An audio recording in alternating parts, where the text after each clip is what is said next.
Hello friends, welcome back to my channel. मैं हूं आपकी फ्रेंड वर्षा। आज की इस वीडियो में हम बात करेंगे मॉर्निंग बाइट्स की। देखिए, इस वीडियो का मेन पर्पस है हम ये वीडियोस 10 डेज में 10 क्वेश्चंस विद 10 चैप्टर्स, यानी कि हम 10 डेज में जो हमारे इम्पोर्टेंट 10 चैप्टर्स होंगे बीएड एंट्रेंस एग्जाम के लिए, और उनके जो भी हमें इम्पोर्टेंट क्वेश्चन लगेंगे, बेस्ट 10 क्वेश्चंस, उनको हम डिस्कस करेंगे। इससे क्या होगा, आपने वो क्वेश्चंस पहले भी कई बार पढ़ रखे होंगे, इससे आपका रिवीजन होगा और सारी चीज़ें आपको रिकॉल हो जाएंगी अगर आपने पहले से उन्हें पढ़ रखा है, या फिर अगर आपको थोड़ा थोड़ा उसके बारे में पता है। तो मेन पर्पस हमारा यही है कि मॉर्निंग में देखिए सबका माइंड फ्रेश होता है, तो अगर आप उनको रिवाइज करेंगे तो आपको एग्जाम टाइम में बहुत हेल्प मिलेगी। आई होप आपको ये कॉन्सेप्ट पसंद आएगा। हमारा वीडियो आपको पसंद आए तो वीडियो को लाइक कीजिए, फ्रेंड्स या शेयर कीजिए, और किसी भी तरह की कोई भी क्वेरी हो तो ज़रूर बताइएगा। तो स्टार्ट करते हैं वीडियो को। देखिए, यहाँ पर क्वेश्चन है, under capital gains head of the income tax act the income from the sale of house hold furniture is taxable income, capital income, revenue revenue gain sorry, और एग्जेम्प्टेड इनकम। बताइए, यानी कि capital gain head में income tax act के जो capital gain है उसमें जो हमारी इनकम होती है, वो हमारी हाउस होल्ड को, अगर हम हाउस होल्ड फर्नीचर को सेल करते हैं तो वो क्या होगी, टैक्सेबल इनकम कही जाएगी, कैपिटल गेन, रेवेन्यू गेन, या फिर एग्जेम्प्टेड गेन। बताइए, ये एग्जेम्प्टेड इनकम।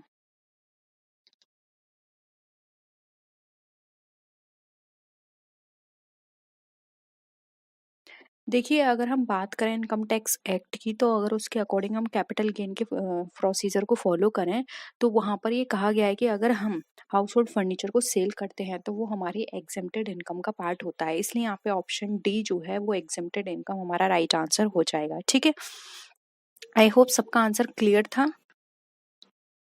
नेक्स्ट देखिए question, under section 80E of the income tax act 1961, 80E हमारी एजुकेशन से रिलेटेड है, एजुकेशन लोन से।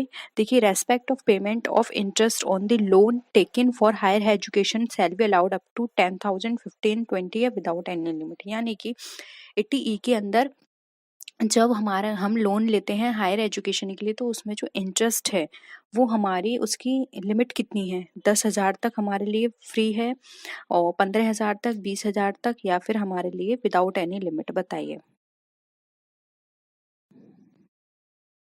कटौती हमारे लिए, यानी कि जिसको हम डिडक्शन बोलते हैं, वो कितनी अलाउ है। आपने इनकम टैक्स में ये पढ़ी होंगी सारे डिडक्शंस। 80 हमारी इंटरेस्ट से रिलेटेड है, loan taken from for higher education. देखिए, राइट आंसर हो जाएगा without any limit, D option यहाँ पे करेक्ट है। नेक्स्ट है, direct supervision over depositories and mutual funds is undertaken by NBFCs, RBI, SEBI, या फिर ऑल ऑफ द अबव। यानी कि डायरेक्ट डिपॉजिटरी और म्यूचुअल फंड पर जो डायरेक्ट सुपरविजन है वो किसके द्वारा किया जाता है, यानी कि नियंत्रण, देख रेख।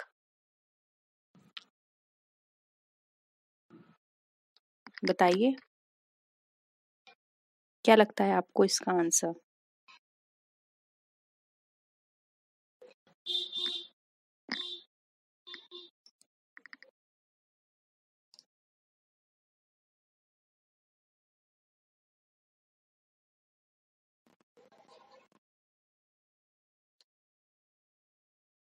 जल्दी से आंसर करिए।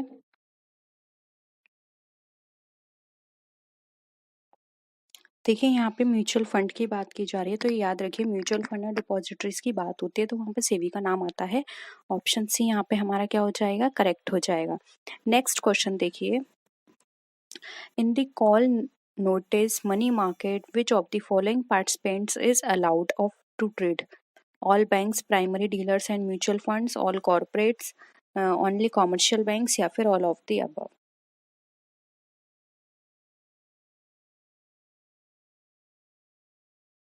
यानी कि कॉल और नोटिस द्वारा जो मुद्रा बाजार में निम्नलिखित में से कौन सा हमारा ट्रेड करने के लिए, पार्टिसिपेट करने के लिए अलाउ है। सभी बैंक्स कर सकते हैं, प्राइमरी डीलर्स कर सकते हैं, कॉर्पोरेट्स कर सकते हैं, या केवल कॉमर्शियल बैंक्स कर सकते हैं। बताइए, देखिए यहाँ पर इसका जो आंसर है वो हो जाएगा यहाँ पे ऑप्शन नंबर हमारा सी। केवल कॉमर्शियल बैंक्स को ये इसकी परमिशन होती है, वो कर सकते हैं, इसलिए ऑप्शन सी यहाँ पे हमारा करेक्ट है। नेक्स्ट क्वेश्चन है the apex consumer court in India is referred to as. अब जो अपेक्स कंज्यूमर कोर्ट है इंडिया में वो कौन है? Consumer education and research centre, the consumer utility and trust society, national consumer disputes redressal commission, या फिर नन ऑफ द अबव। क्या होगा इसका आंसर?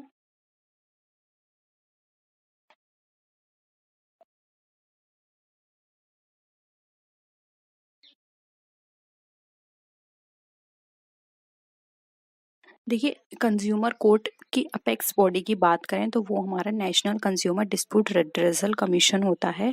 ऑप्शन सी यहाँ पे हमारा करेक्ट है। यही सारी चीज़ें देखता है, उन पर कंट्रोल करके रखता है कि कंज्यूमर को सही तरह से प्रोटेक्शन हो पा रही है या नहीं, कंज्यूमर के राइट्स का कोई भी एक्सप्लॉयटेशन तो नहीं हो रहा। तो ये सब चीज़ें इसके ये देखता है, ये अपेक्स बॉडी कहलाती है। वैसे डिस्ट्रिक्ट लेवल पर भी होती है, स्टेट लेवल पर भी होती है, लेकिन अपेक्स पूछा है इसलिए यहाँ पे ऑप्शन सी होगा। नेक्स्ट है insurance expenses paid to bring an equipment from the place of purchase to the place of installation is a type of revenue expenditure, capital expenditure, debit revenue expenditure, या फिर operating expenses.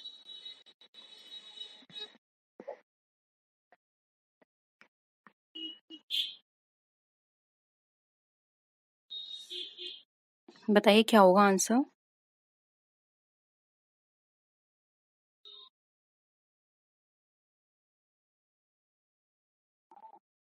क्या लगता है आपको इसका answer?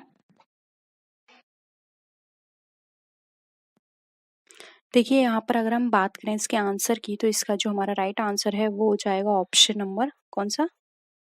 B. ये हमारा capital nature का कहलाता है। ठीक है, नेक्स्ट क्वेश्चन पे आते हैं। The difference between sample statics and it's corresponding population parameter is sampling error, measurement error, coverage error, या फिर नॉन रेस्पॉन्स एरर। ये मैं आपको करा चुकी हूँ इस तरह का एक क्वेश्चन, पॉपुलेशन का कराया था जिसमें हम पैरामीटर उसका आंसर था। अब आप बताइए जब हम सैंपल स्टैटिक्स का और पॉपुलेशन के पैरामीटर को हम जब कॉरेस्पॉन्ड कलेक्ट करते हैं तो उनके बीच के अंतर को क्या कहते हैं, दोनों में जो अंतर आएगा?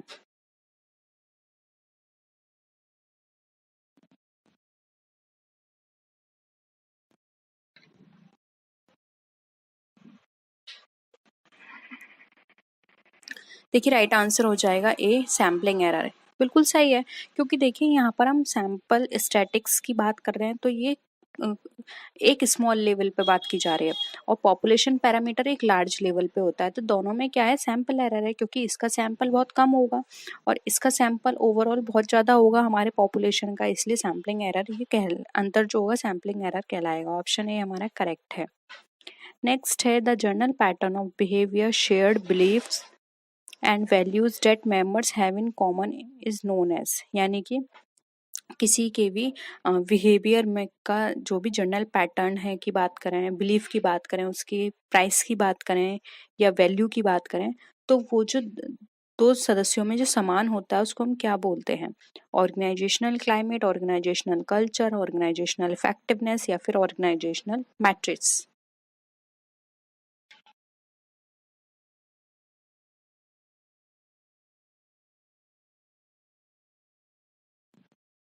कहा जाएगा?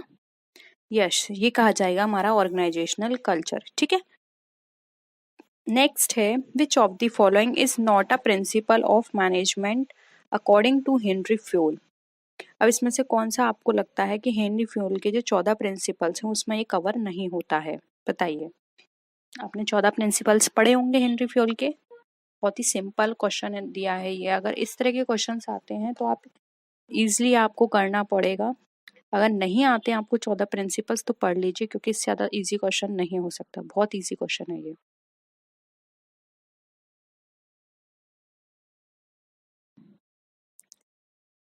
क्या होगा? देखिए, यूनिटी ऑफ मेजर किसी भी तरह का कोई प्रिंसिपल नहीं है हेनरी फ्योल का, जबकि ये यूनिटी की बात करते हैं, unity of direction, esprit de corps की बात करते हैं, सबऑर्डिनेशन की बात करते हैं, subordination of individual interest over the organisational interest, ठीक है। लेकिन इन्होंने यूनिटी ऑफ मैनेजर की बात नहीं कही है, ये इनके 14 प्रिंसिपल्स नहीं है, ठीक है। तो ऑप्शन यहाँ पे सी हो जाएगा, ठीक है। नेक्स्ट है, which of the following does not constitute a current liability, बताइए। Bills payable, contingent liability, trade creditors या फिर इंटरेस्ट आउटस्टैंडिंग ऑन डिवेंचर्स।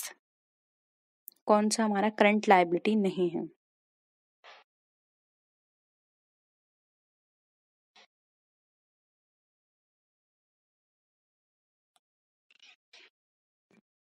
देखिए, ये आपने पढ़ा है करंट लायबिलिटी में, ये पढ़ा है, ये पढ़ा है, तो ये तीन कट गए, क्या बचा? बी। तो ये हमारा पार्ट नहीं है, क्योंकि ये कंटिजेंट लायबिलिटी जो है वो एक तरह से लायबिलिटी नहीं होती है, ठीक है। तो ये एक तरह से हम ये बोल के चल सकते हैं कि हो सकती है, यानी कि संभावना है सिर्फ। अब हम बिल्कुल श्योर नहीं है कि लायबिलिटी बनेगी या नहीं, तो इसको हम एज अ नोट की तरह बैलेंस शीट के अंदर शो कर देते हैं, ठीक है। तो ऑप्शन बी यहाँ पे हमारा करेक्ट हो जाएगा। नेक्स्ट क्वेश्चन पे आते हैं, which of the following is not a function of accounting. Options है keeping systematic records, option B है protecting properties of business, option C है maximising the result and option D है meeting legal requirements. बताइए।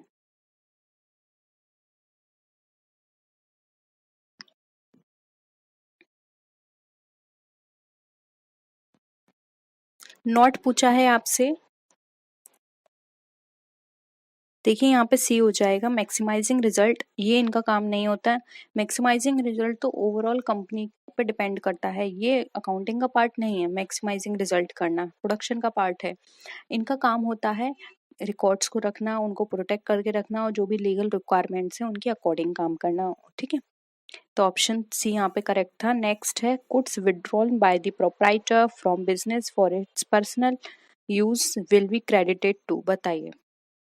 Sales account, purchase account, suppliers account या फिर stock account.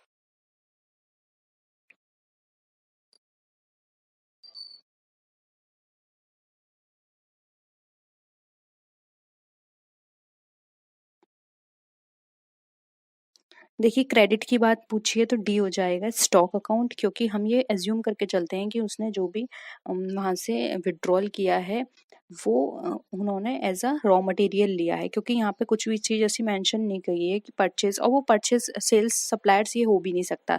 तो stock हम यहाँ से लेंगे क्योंकि कुछ माल उन्होंने वहां से लिया है, ठीक है। तो स्टॉक हो जाएगा। एंट्री भी नोट कर लीजिए अगर आप एंट्री चाहते हैं। देखिए, अ, इन्होंने माल निकाला है तो खर्चा है, तो सारे खर्चे क्या होते हैं? डेबिट। तो क्या हो जाएगा? Drawings account debit to stock account, ठीक है। ये हो जाएगी एंट्री, ठीक है। नेक्स्ट है, the first accounting standard issued by the accounting standard board of India relates to. अब फर्स्ट कौन सा था? Valuation of inventories, depreciation accounting, disclosure of accounting policies या फिर रेवेन्यू रिकॉग्निशन। बताइए।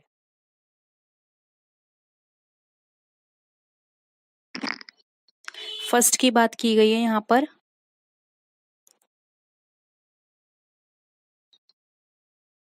देखिए, राइट हो जाएगा यहाँ पे ऑप्शन ए, सॉरी सी, जो कि है डिस्क्लोजर ऑफ अकाउंटिंग पॉलिसी, ये फर्स्ट है हमारा, ठीक है।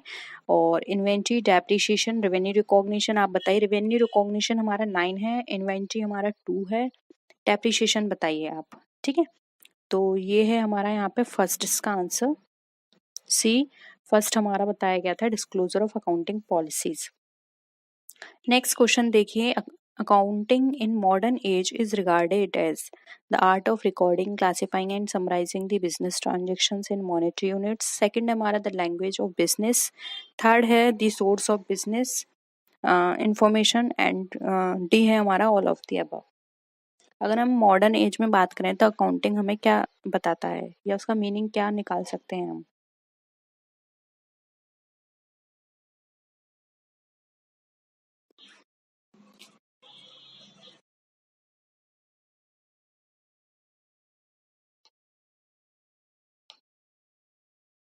देखिए राइट आंसर हो जाएगा डी, क्योंकि अकाउंटिंग मॉडर्न टाइम्स में बात करें तो देखिए रिकॉर्ड भी होता है, इसके अंदर क्लासीफाई होता है, समराइज होता है, तो ये भी करेक्ट है। ये एक लैंग्वेज ऑफ बिजनेस भी कहलाता है, तो ये भी हमारा सही कहलाएगा। और अगर हम यहाँ पर बात करें the source of business information, तो ये भी हमारा बिल्कुल सही है, ये हमारा सोर्स ऑफ इंफॉर्मेशन का पार्ट भी है। ठीक है, तो यहाँ पर क्या हो जाएगा हमारा ऑप्शन डी, ये बिल्कुल सही है, क्योंकि इन सभी के अंदर हमारा जो अकाउंटिंग है उनका मीनिंग कवर होता है। और इस हिसाब से हम ये कह सकते हैं कि जो हमारा अकाउंटिंग है ये first point, second point and third point तीनों को कवर करता है, इसलिए ऑल ऑफ दी अबव हमारा बिल्कुल यहाँ पे राइट आंसर हो जाएगा। ठीक है, तो यहाँ पर आपको ये वाला क्वेश्चन समझ में आ गया होगा। नेक्स्ट क्वेश्चन पे आते हैं। देखिए यहाँ पर नेक्स्ट क्वेश्चन हमारा दे रखा है, नेक्स्ट है हमारा सीक्रेट रिजर्व्स में रिजल्ट इन। अब जो सीक्रेट रिजर्व्स हैं वो हमें क्या बताते हैं? Premium on issue of shares, profit prior to incorporation, dividend equalisation reserve, या फोर्थ है हमारा reserve created of profit on the sale of fixed. बताइए जो सीक्रेट रिजर्व है वो हमारा किससे निकलता है? हम इसमें से क्या चीज करेंगे कि हमारा सीक्रेट रिजर्व बनेगा? बताइए।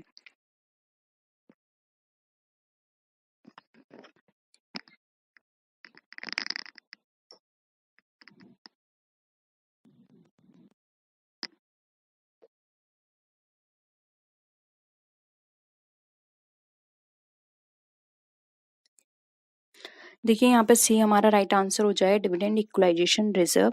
डिविडेंड इक्वलाइजेशन रिजर्व जो होता है एक तरह से ये हमारा हम इसको पूंजीगत संचय ना मान के आयगत संचय मानते हैं, क्योंकि इसके अंदर ये बताया गया है कि इसमें जो भी हम अमाउंट डालते हैं एज अ रिजर्व, हम इसमें इन्वेस्ट करते हैं या फंड हम इसमें डालते हैं वो हमारा, हम उसको सिर्फ हमारी जो डिविडेंड है उसकी रेट को फिक्स करने के लिए करते हैं, कि ऐसा ना हो किसी ईयर हमें लॉस हो और हम उस साल ना दे पाए डिविडेंड, तो इससे क्या होगा हमारा इन्वेस्टर के माइंड में हमारी इमेज गिर जाएगी। तो उसको बनाने के लिए सिर्फ हम ये रिजर्व रखते हैं, लेकिन जरूरी नहीं है कि रिजर्व यूज भी हो, तो एक तरह से सीक्रेट रिजर्व का ये काम करता है। ठीक है, नेक्स्ट है यहाँ पे net worth of a business means. अब नेट वर्थ आपको बताना है, इक्विटी कैपिटल होता है, टोटल असेट्स होता है, fix assets minus current assets होता है, या फिर total assets minus total external liabilities होता है। बताइए, नेट वर्थ की बात की जा रही है।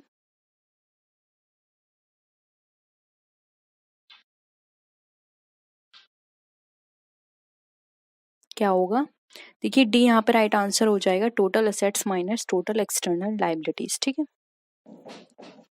नेक्स्ट है according rules procedure and method should be observed alike and should not be changed from year two year, this is called accounting conventions of. बताइए, यानी कि अगर हम रूल्स प्रोसीजर मेथड चेंज नहीं करते हैं सालों साल, तो ये हमारा क्या कौन सा कन्वेंशन कहलाता है? कंसिस्टेंसी, फुल डिस्क्लोजर, कंजर्वेशन, या फिर क्विन कंसर्न। बहुत ही सिंपल है, आप सब आंसर कर सकते हैं इसका।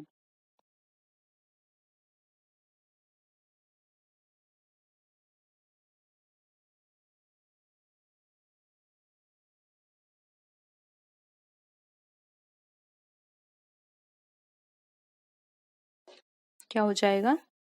देखिए ये कहलाता है हमारा कंसिस्टेंसी। ठीक है, तो ऑप्शन ए यहाँ पे हमारा राइट आंसर है। कंसिस्टेंसी का मतलब होता है अगर हमने कोई प्रोसीजर मेथड फॉलो किया है तो हम उसमें कंसिस्टेंसी बना के रखें, यानी कि हम दूसरे साल भी वही मेथड प्रोसीजर फॉलो करें, तभी हम आपस में एनालाइज कर पाएंगे कि इस साल का हमारे प्रॉफिट्स और सारी हमारी जो रिसोर्सेज थे हमने हमने उसका किस तरह से यूटिलाइजेशन किया, जिससे कि आगे हम वो सब गलतियां ना करें।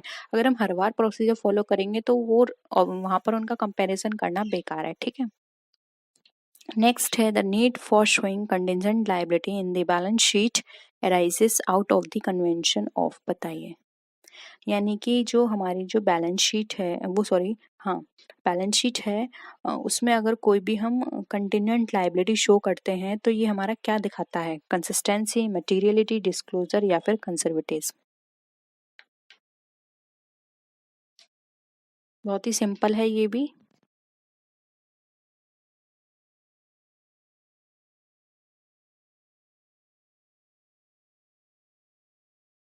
देखिए ये यहाँ पे इसका राइट आंसर क्या हो जाएगा?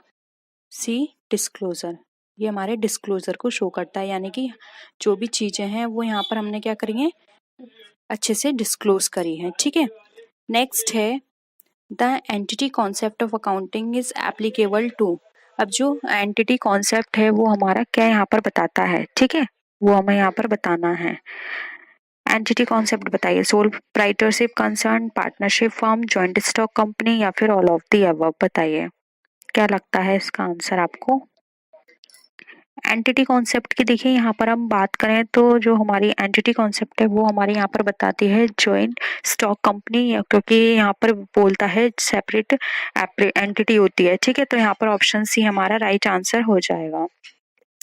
नेक्स्ट क्वेश्चन है realisation concept of accounting does not apply to. अब जो रियलाइजेशन कॉन्सेप्ट है वो हमारा कहाँ पर अप्लाई नहीं होता है, service industry, mining industry, railway transport या फिर लॉन्ग टर्म कंस्ट्रक्शन कॉन्ट्रैक्ट। किस जगह हमारा सर्विस रियलाइजेशन कॉन्सेप्ट जो है वो अप्लाई नहीं किया जाता है। बहुत ही सिंपल है, जल्दी से आंसर करिए इसका, आपने कहीं ना कहीं तो इसे पढ़ा होगा।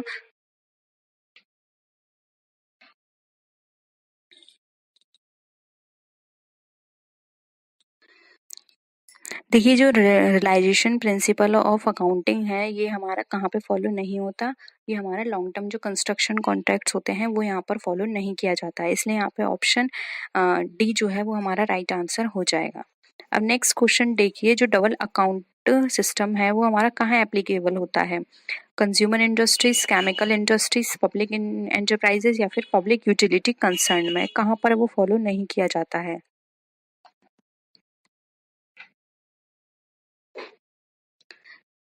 डबल अकाउंटिंग सिस्टम की बात की जा रही है यहाँ पर, तो अच्छे से आंसर करिएगा। ये जो है हमारा पब्लिक यूटिलिटी कंसर्न पे फॉलो नहीं होता है। ठीक है, तो ऑप्शन डी यहाँ पे हमारा राइट आंसर हो जाएगा, क्योंकि इसमें हमारा जो आम जनता होती है उसके यहाँ पे इन्वेस्ट होता है फंड, तो ये देखने के लिए कि उनका जो फंड है वो यहाँ पे इन्वेस्ट हुआ है, उसका कोई भी मिसयूज ना हो, ये सब का पता लगाने के लिए हम लोग पब्लिक यूटिलिटी कंसर्न में डबल अकाउंट सिस्टम फॉलो करते हैं। ठीक है, यानी कि यहाँ पर सेफ्टी के पर्पज से ये यूज किया जाता है। नेक्स्ट है which of the following is a personal account, investment, commission, outstanding salary या फिर शेयर प्रीमियम। क्या लगता है आपको इसका आंसर, कौन सा इसमें पर्सनल अकाउंट है। ठीक है,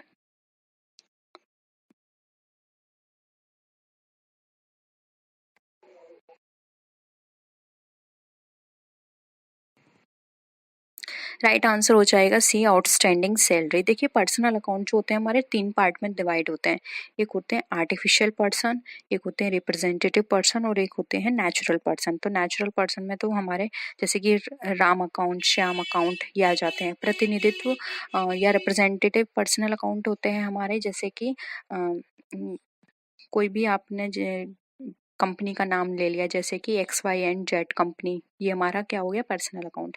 और जो आर्टिफिशियल पर्सनल अकाउंट में हमारे ये आते हैं आउटस्टैंडिंग सैलरी अकाउंट। ठीक है, तो ऑप्शन सी क्या होते हैं, ये किसी पर्सन से रिलेटेड है सैलरी, इसलिए ये आर्टिफिशियल पर्सन है, इसलिए आउटस्टैंडिंग सैलरी हमारा पर्सनल अकाउंट के अंदर कंसिडर किया जाता है। नेक्स्ट है in case of a company, total assets minus outside liabilities is called net working, gross working capital, deferred liability या फिर net worth। अभी आपने ये किया है, मैंने चेंज करके इसलिए क्वेश्चन दिया है, वहां पर अगर आपको कॉन्सेप्ट क्लियर हुआ होगा, समझ में आया होगा, तो अभी तक आपको याद होगा और आप इसका आंसर सही कर पाएंगे। जल्दी से बताइए क्या हो जाएगा। यस, ऑप्शन डी यहाँ पे हमारा सही है, नेटवर्क। ठीक है, नेक्स्ट क्वेश्चन पे आते हैं। Direct confirmation procedure can be applied to debtors only, creditors only, debtors and creditors both या फिर none of the above। क्या लगता है आपको डायरेक्ट कंफर्मेशन प्रोसीजर जो है वो हमारा कहाँ पे अप्लाई किया जाता है।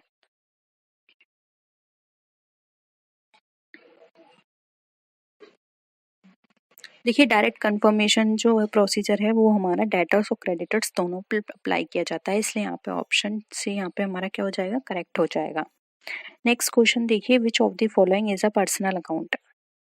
क्वेश्चन वही है लेकिन ऑप्शंस अलग हैं, prepaid salary, drawings account, outstanding rent या फिर all of the above.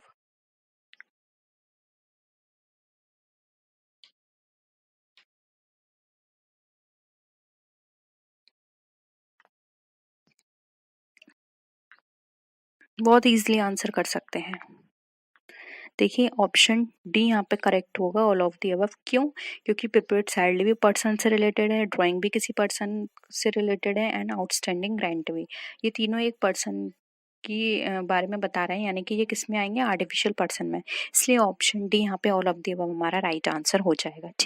Discount on issue of debenture should be shown in. अब जो हम डिवेंचर्स पर डिस्काउंट देते हैं वो जो हमारा दिखाई देता है वो कहाँ हम शो करेंगे? Asset side of balance sheet, liability side of balance sheet, debit side of the profit and loss account, या फिर credit side of profit and loss account? बताइए। डिवेंचर को इशू करने में जो हम डिस्काउंट प्रोवाइड कर रहे हैं डिवेंचर होल्डर्स को, वो हम कहाँ दिखाएंगे?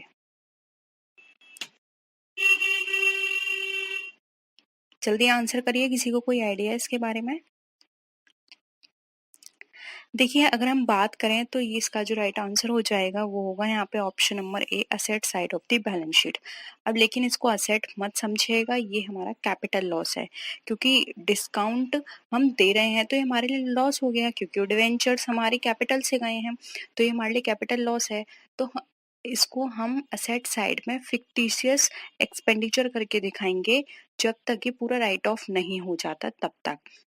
तो ऑप्शन अगर आपको यहाँ पर ऑप्शन में ये भी आता है कि अगर हम ये हमारे लिए एक्सपेंडिचर है कि हमारे लिए असेट है, तो कंफ्यूज मत होइएगा, है ये एक्सपेंडिचर लेकिन एसेट साइड में शो करते हैं मिसलेनियस एक्सपेंडिचर करके, और ये हमारा कैपिटल लॉस है। इसको धीरे धीरे करके राइट ऑफ करते हैं, क्योंकि एक बार में राइट ऑफ करेंगे तो आपकी बैलेंस शीट यहाँ पर आपकी फाइनेंशियल पोजीशन जो है वो बहुत गलत बताएगी, जो कि आपके इन्वेस्टर के लिए क्या होगा, यहाँ पर इन्वेस्टर को सही तरह से एक ट्रू पिक्चर नहीं मिल पाएगी, या फिर हम ये कह सकते हैं कि इन्वेस्टर फिर आगे जाके आपकी कंपनी में वो।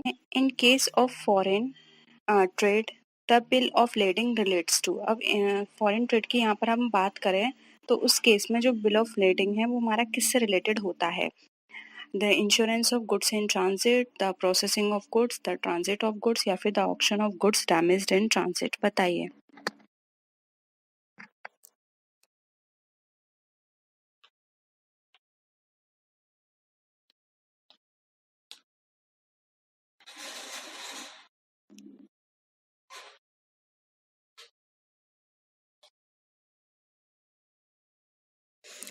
देखिए यहाँ पर अगर हम बात करें तो इसका सी राइट आंसर हो जाएगा। ट्रांजिट ऑफ गुड्स की रिसीट होती है जो कि हमारा जो भी शिपिंग कंपनी होती है ये उसके द्वारा हमें प्रोवाइड की जाती है विदेशी व्यापार में अगर हम माल भेजते हैं तो, यानी कि एक तरह से आपके पास प्रूफ है कि आपने शिपिंग कंपनी से माल भेजा है। ठीक है, तो ऑप्शन सी यहाँ पे आपका राइट आंसर हो जाएगा।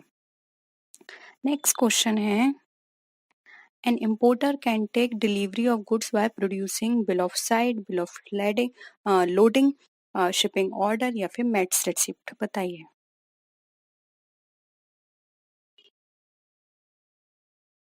एक इंपोर्टर डिलीवरी कर सकता है, ले सकता है प्रोड्यूसिंग कौन सा बिल होगा वो?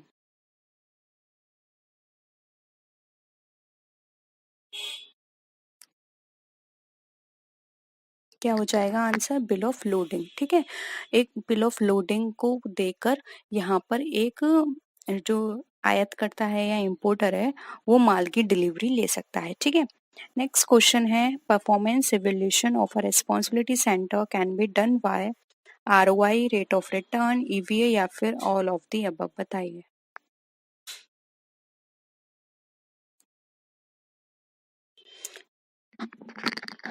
क्या होगा इसका आंसर यहाँ पर?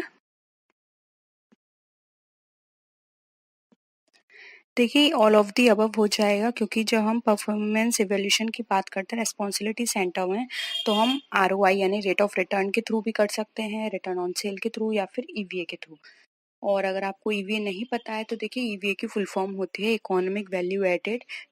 ये एक इंक्रीमेंट डिफरेंस बताता है आपका रेट ऑफ रिटर्न और जो कंपनी की कॉस्ट ऑफ कैपिटल होती है उन दोनों के बीच का जो भी इंक्रीमेंटल होता है वो हमारा इकोनॉमिक वैल्यू एडेड कहलाता है। ठीक है, तो इन तीनों से ही आप अपने रेस्पॉन्सिबिलिटी सेंटर की परफॉर्मेंस को इवेल्युएट कर सकते हैं। ऑप्शन डी यहाँ पे करेक्ट है।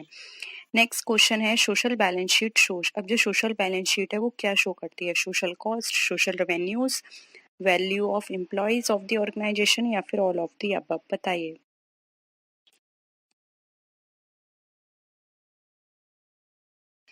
क्या हो जाएगा इसका आंसर यहाँ पर? सोशल बैलेंस शीट से कोई आपको पता है क्या होती है? कभी सुना है आपने इसके बारे में सोशल बैलेंस शीट, या कहीं पढ़ा होगा?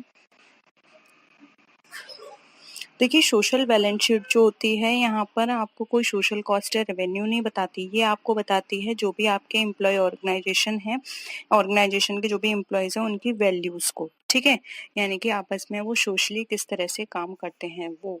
तो ऑप्शन सी यहाँ पे हमारा राइट आंसर हो जाएगा।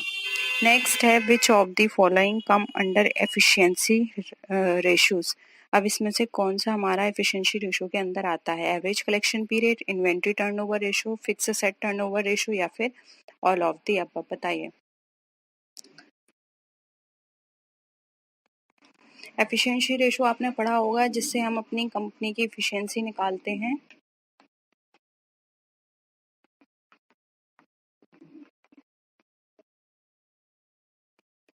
देखिए, यहाँ पर इसका आंसर हो जाएगा डी, क्योंकि एफिशिएंसी का मतलब होता है हमारी कंपनी कितने टाइम पीरियड में हम कितना अर्न कर रहे हैं, कितनी प्रोडक्टिविटी निकल कर आ रही है, ये सब चीज़ें हमारी एफिशिएंसी हमें बताती है। तो देखिए, average collection period, inventory turnover and fixed, ये सारे इसके अंदर इंक्लूड है। फिक्स टर्नओवर रेशो से हमारी असेट्स की हमारी एफिशिएंसी पता चलती है। इन्वेंट्री से हमारी इन्वेंट्री का पता चलता है कि इन्वेंट्री का हमारा साइकिल क्या है, कितनी इन्वेंट्री हमें चाहिए, कितने टाइम पीरियड के लिए।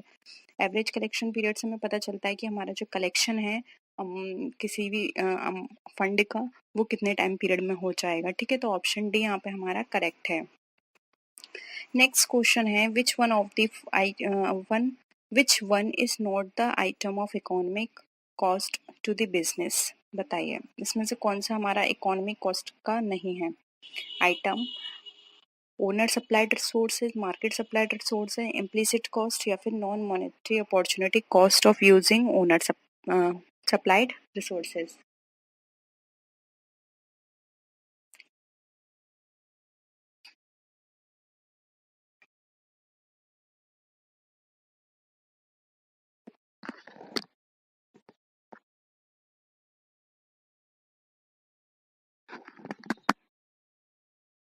देखिए, इम्प्लिसिट कॉस्ट बिजनेस से कंसर्न है, क्योंकि ये बिजनेस की इंटरनली कॉस्ट बताती है, ठीक है।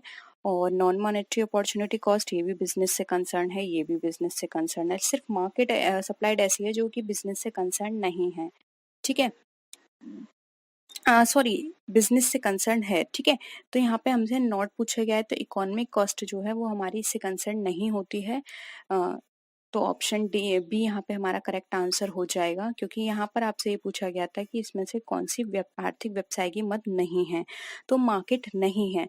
ओनर सप्लाइड रिसोर्सेज हमारे वर्क करते हैं इकोनॉमिक कॉस्ट के लिए, इम्प्लिसिट कॉस्ट वर्क करता है, नॉन मॉनेटरी अपॉर्चुनिटी कॉस्ट भी वर्क करता है, ठीक है। लेकिन यहाँ पे मार्केट सप्लाइड रिसोर्सेज हमारा इकोनॉमिक कॉस्ट से यहाँ पे रिलेटेड नहीं है, तो इसलिए ऑप्शन बी हमारा करेक्ट हो जाएगा। नेक्स्ट है, demand must have the elements. अब डिमांड में कौन कौन से एलिमेंट्स होने चाहिए? Desire, want, quantity, price and time, या फिर ऑल ऑफ द अबव? आपने डिमांड के बारे में पढ़ा होगा।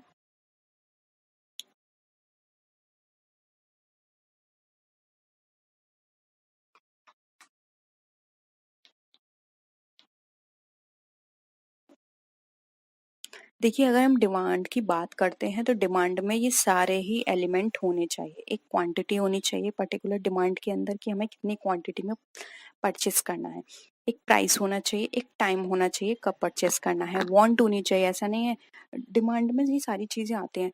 डिमांड वो कही जाएगी जिसकी हमें जरूरत है, जो हमें चाहिए, या जिसकी हमें डिजायर है कि हाँ मुझे ये होना चाहिए, मुझे ये परचेस करना ही करना है, ठीक है। तो ये सारी चीजें मिलके हमारी एक डिमांड क्रिएट करती हैं। डिमांड कोई चीज नहीं है, डिमांड ये सारी चीजों से मिलकर बनी है, जिसको हम बोलते हैं डिमांड। यानी कि जो हमें किसी भी चीज को लेने की डिजायर हो रही है तो वो हमारी डिमांड है, किसी भी चीज की हमें वांट है वो हमारे लिए डिमांड है, या पर्टिकुलर टाइम पीरियड पर हमें कुछ चाहिए, या फिर पर्टिकुलर प्राइस पर पर्टिकुलर क्वांटिटी में, तो वो सब हमारी डिमांड है। इसलिए all of the above right answer हो जाएगा, ठीक है। नेक्स्ट है, identify from the following the test statistics for which the value of numerator should always be greater than that of denominator. बताइए, ऐसा कौन सा टेस्ट है जिसमें हमारा न्यूमरेटर हमेशा ज्यादा होता है डिनोमिनेटर से? न्यूमरेटर समझते हो, जो ऊपर वैल्यू दी होती है हमारी और जैसे कि ऊपर हमने लिख दिया एक्स एंड वाई नीचे, तो ये हमारी है न्यूमरेटर, ये हमारी है डिनोमिनेटर। बताइए।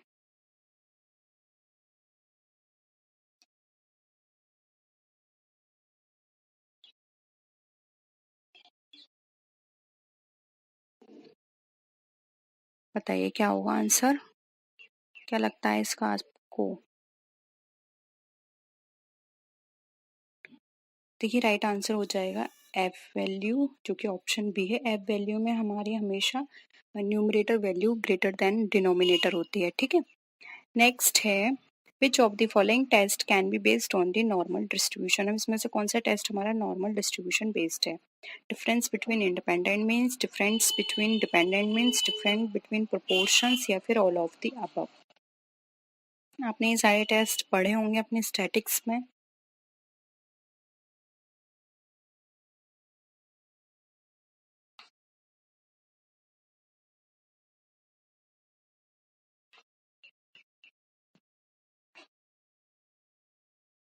देखिए यहाँ पर हम बात करें नॉर्मल डिस्ट्रीब्यूशन की, तो नॉर्मल डिस्ट्रीब्यूशन का कर्व कैसा होता है आपने देखा होगा, वेल शेप कुछ इस तरह से बनता है, ठीक है। यानी कि ये सारी पॉजिटिव वाली चीजें होंगी, ये नेगेटिव वाली चीजें होंगी इधर, ठीक है। तो इसमें ये ऑप्शन डी राइट आंसर हो जाएगा। इसमें हम इंडिपेंडेंट की भी बात करते हैं, डिपेंडेंट की भी बात करते हैं, प्रोपोर्शन की भी बात करते हैं, ठीक है। यानी कि कौन सा कितना किस पे डिपेंडेंट है और कितना इंडिपेंडेंट है, ठीक है। तो यहाँ पर ऑप्शन डी हमारा राइट आंसर हो जाएगा। ये सारे ही हमारे नॉर्मल डिस्ट्रीब्यूशन बेस्ड है, ठीक है। नेक्स्ट है from the following identify one situation where F test can not be used. यानी कि हमें यहाँ पर बतानी है, इसमें आइडेंटिफाई करनी है एक सिचुएशन जिसमें एफ टेस्ट हमारा यूज नहीं होता। ऑप्शंस देखें यहाँ पे, to compare more than two population means, second option है to test the hypothesis about a single population variance, C है to test the hypothesis about two population variance, and D है हमारा to study about randomised block design. बताइए।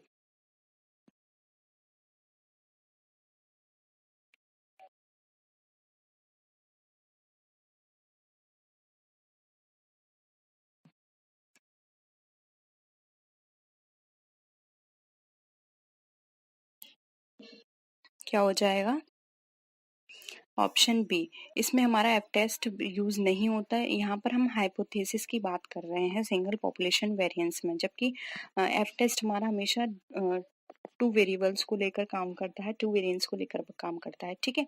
तो यहाँ पर option क्या हो जाएगा हमारा बी। नेक्स्ट है which statistical test should be applied to test the effectiveness of special coaching on the marks scored by the students. बताइए।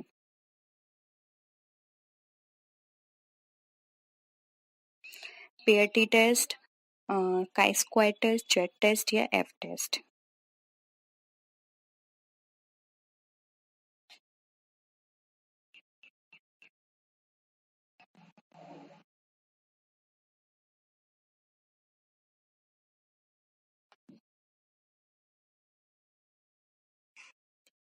क्या हो जाएगा इसका आंसर। देखिए special question on marks score की बात की जा रही है यहाँ पर, तो यहाँ पर जो ऑप्शन होगा वो हमारा ऑप्शन ए राइट आंसर होगा, पेयर टी टेस्ट। यहाँ पर जो इफेक्टिव रिजल्ट हमें प्रोवाइड करेगा वो पेयर टी टेस्ट होगा। टी टेस्ट के थ्रू हम इसको अपने एनालाइज कर सकते हैं, ठीक है। नेक्स्ट है which among the following is the most popular approach for accomplishing the results. Options हैं management by exception, reward system, management by objectives, या फिर मेंटोर सिस्टम। क्या होगा।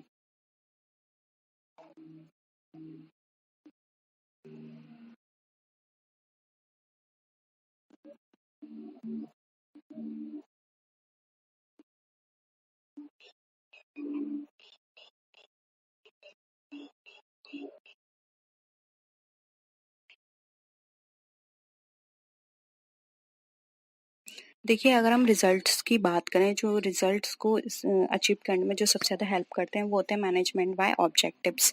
इसमें क्या होते हैं, इंडिविजुअल ऑब्जेक्टिव्स को हमारे जो भी ऑर्गेनाइजेशन के ऑब्जेक्टिव्स हैं उससे मर्ज कर दिया जाता है, जिससे कि उनके ऑब्जेक्टिव्स के साथ साथ कंपनी के ऑब्जेक्ट्स भी ईजिली अचीव हो पाएँ, ठीक है। इसलिए यहाँ पे ऑप्शन सी हमारा राइट आंसर हो जाएगा। नेक्स्ट है the managerial function of organising involves. अब इसमें से आपको बतानी है जो मैनेजरियल फंक्शन है ऑर्गेनाइजेशन का, उसमें क्या क्या चीज़ें इन्वॉल्व हैं। ऑप्शंस है reviewing and adjusting plan in the light of changing conditions, B है establishing programme for the accomplishment of objectives, C है creating structure of function and duties to be performed, and D है हमारा getting things done through others. बताइए।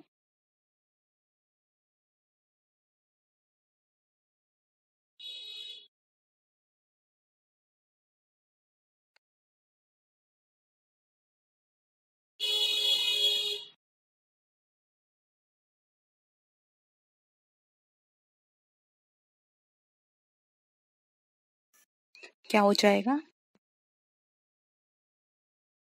देखिए यहाँ पे organisation के managerial function की बात की है तो इसमें हम क्या करेंगे, स्ट्रक्चर को बनाएंगे जिससे कि हम वहाँ पे इजीली अपनी ड्यूटीज़ को परफॉर्म कर पाएँ। ठीक है, तो यहाँ पे creating structures of function and duties to be performed हमारा राइट आंसर हो जाएगा। ये हमारे ऑर्गेनाइजेशन का जो मैनेजरियल फंक्शन है उसमें ये इंक्लूड होगा। ठीक है, नेक्स्ट है a leader who identifies what subordinate need to do to achieve objectives, clarify organizational roles and tasks, set up an organizational structure, reward performance and provide for the social needs of their followers is। यानी कि आपको एक ऐसा leader बताना है जो आपके जो भी ऑब्जेक्टिव्स हैं उसको प्राप्त करने के लिए आप जो भी सबॉर्डिनेट्स हैं उनको क्या करना चाहिए ये सब बताता है।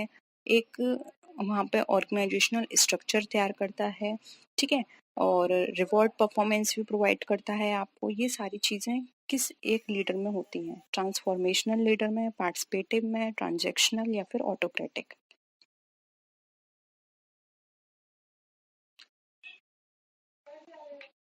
बताइए क्या होगा आंसर।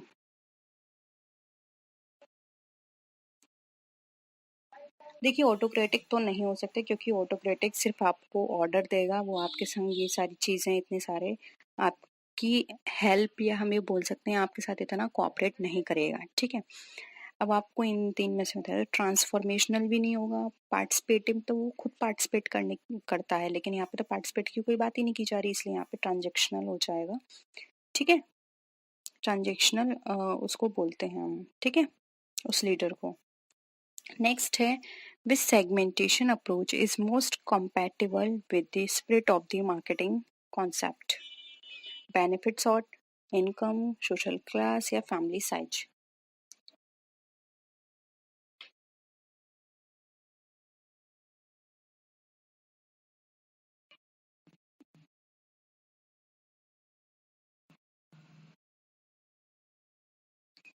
आपको वो सेगमेंटेशन की अप्रोच बतानी है जहाँ पर हमारा जो मार्केटिंग कॉन्सेप्ट है वो वहाँ पे स्प्लिट हो जाता है।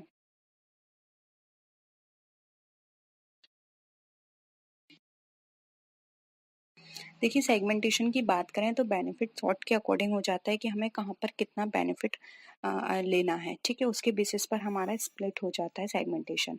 तो ऑप्शन ए यहाँ पे हमारा राइट आंसर हो जाएगा। नेक्स्ट है the description of a product quality feature style brand name and packaging identifies the. यानी कि अ, आपको यहाँ पर जो भी प्रोडक्ट है उसकी क्वालिटी, उसकी स्पेशलिटी, उसकी ब्रांड, ये सब पैकेजिंग का विवरण, ये सब आपको कौन से प्रोडक्ट में बताया जाता है, एक्चुअल प्रोडक्ट, ऑगमेंटेड, कोर या फिर टेंजिबल प्रोडक्ट।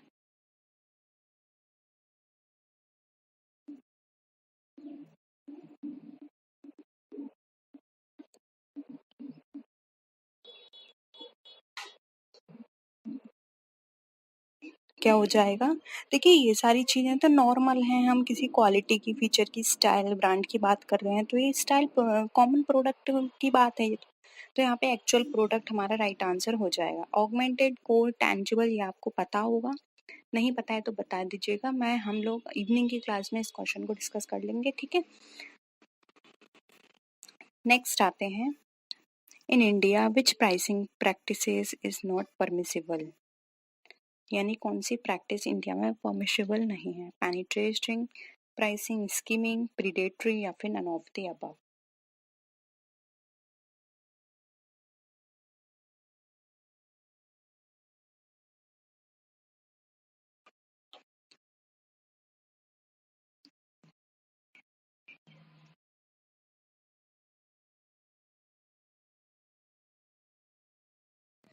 क्या कहेंगे आप इसको?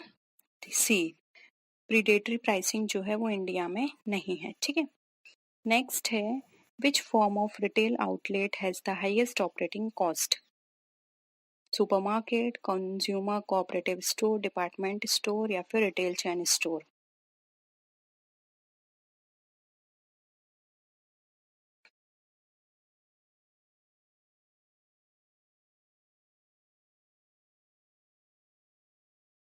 देखिए, सबसे ज़्यादा ऑपरेटिंग कॉस्ट जिसमें हाई आती है वो हमारे कहलाते हैं डिपार्टमेंट, क्योंकि डिपार्टमेंट वाइज होते हैं तो इनको बनाने में, इनको सेट करने में, हर चीज़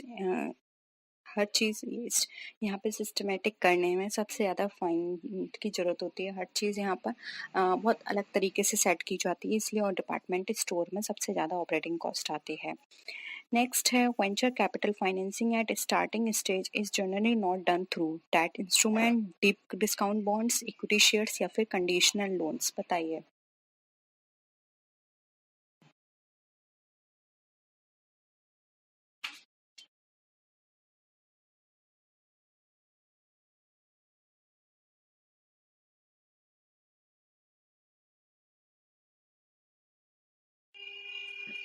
देखिए, स्टार्टिंग एज की बात करें तो स्टार्टिंग एज में ये डीप डिस्काउंट बॉन्ड्स प्रोवाइड नहीं करते हैं, ठीक है। इसलिए ऑप्शन यहाँ पर जो हो जाएगा वो क्या होगा हमारा? Option B, deep discount bonds, ठीक है। नेक्स्ट है, the degree to which the returns of the two securities change together is reflected by correlation, leverage, covariance या बीटा?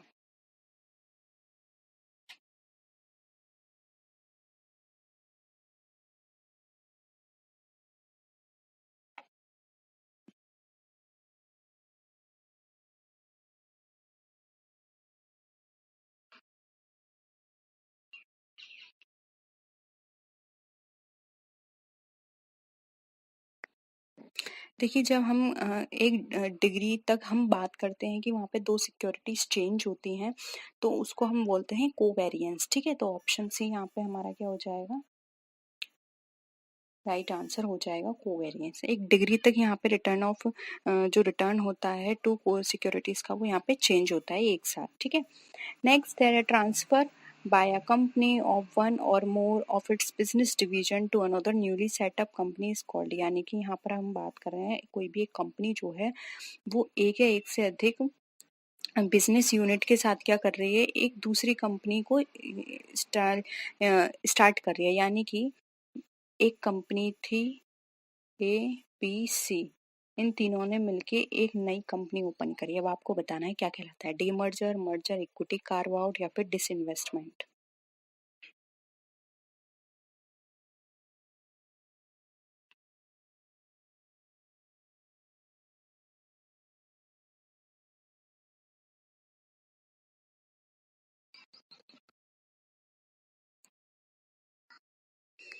देखिए, राइट आंसर हो जाएगा ए, डीमर्जर, क्योंकि यहाँ पे एक और एक से अधिक कंपनी की बात की जा रही है। मर्जर में सिर्फ 2 कंपनियां मर्ज होती हैं एक साथ, ठीक है।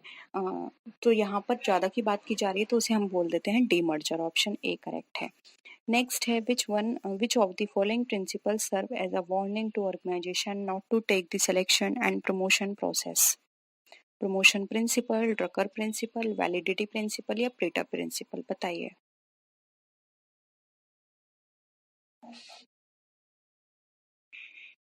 यानी किसने कहा है कि हमें कंपनी के अंदर जो सिलेक्शन और प्रमोशन प्रोसेस होती है उसको हमें लाइटली नहीं लेना है?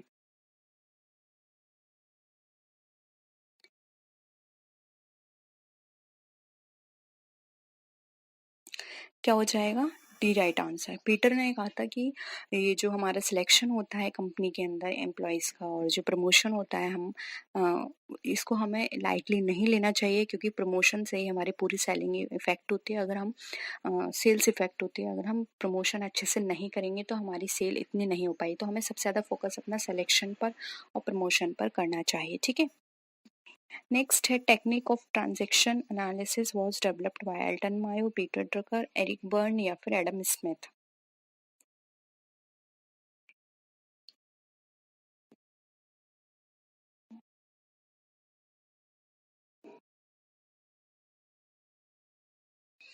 ट्रांजैक्शन एनालिसिस किसने दी थी ये technique?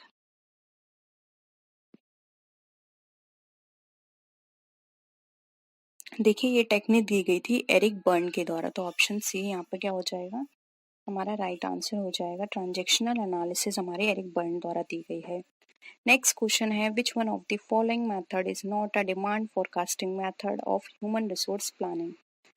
Managerial judgement, managerial grid, work study technique या फिर स्टैटिस्टिकल टेक्निक, बताइए कौन सा मेथड है जो कि हमारा डिमांड फोरकास्टिंग मेथड जो ह्यूमन रिसोर्स प्लानिंग है उसमें नहीं होता।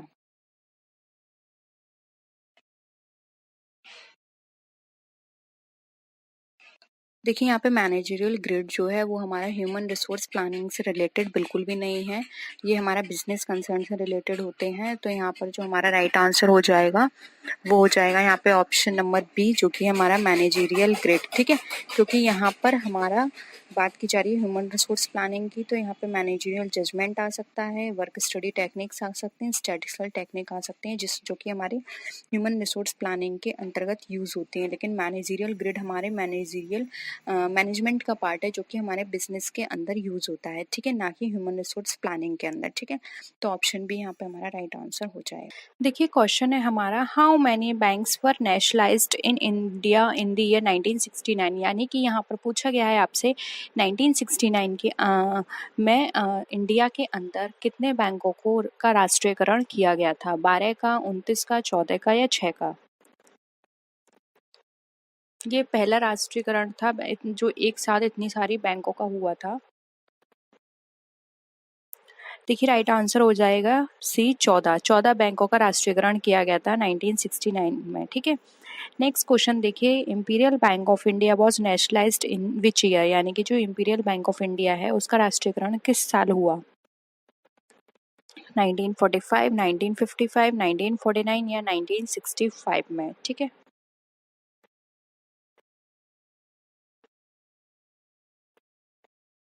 क्या था आंसर? हो जाएगा बी 1955। और आप यहीं पे नोट कर लीजिए, इंपीरियल बैंक का जब नेशनलाइजेशन किया गया था 1955 के अंदर, तो वहाँ पर इसका नाम भी बदल दिया गया था और इसका नाम रख दिया गया था एसबीआई, यानी कि स्टेट बैंक ऑफ इंडिया। घुमा के क्वेश्चन आपसे पूछा जा सकता है कि स्टेट बैंक ऑफ इंडिया का स्टैब्लिशमेंट कब हुआ, तो वो हुआ 1955 में। ठीक है, नेक्स्ट क्वेश्चन पे आइए,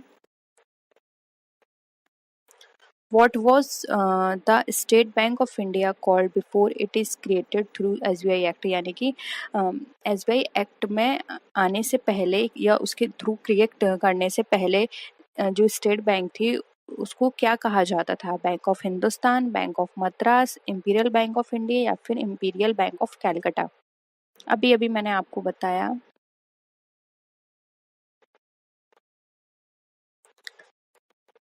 इसे कहा जाता था इंपीरियल बैंक ऑफ इंडिया। ठीक है, ऑप्शन सी।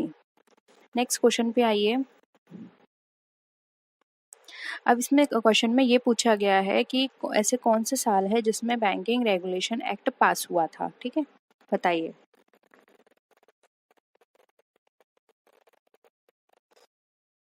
देखिए बहुत सारे बच्चों का ये कहना था कि मैं हिंदी इंग्लिश दोनों में आपको क्वेश्चन प्रोवाइड करा रही हूँ, तो मैं लेकिन आपको जो बोलती हूँ तो वो मैं ज़्यादा से ज़्यादा कोशिश करूँगी सिर्फ हिंदी में बात करूँ, क्योंकि उनको सुनने में ज़्यादा जल्दी समझ में आता है, इसलिए मैं कोशिश करूँगी कि मैं सिर्फ हिंदी में ही क्वेश्चंस पढूं। इंग्लिश वाले स्टूडेंट्स आप प्लीज़ क्वेश्चन को देखिए और आंसर करिए। कब हुआ था ये एक्ट पास? 1949 में। ठीक है, नेक्स्ट क्वेश्चन पे आइए, अब इसमें आरबीआई का ओरिजिनल हेडक्वार्टर पूछा गया है कि उसका हेडक्वार्टर कहाँ पे लोकेटेड है, यानी कि स्थित है? कैलकाटा, बॉम्बे, दिल्ली या चेन्नई?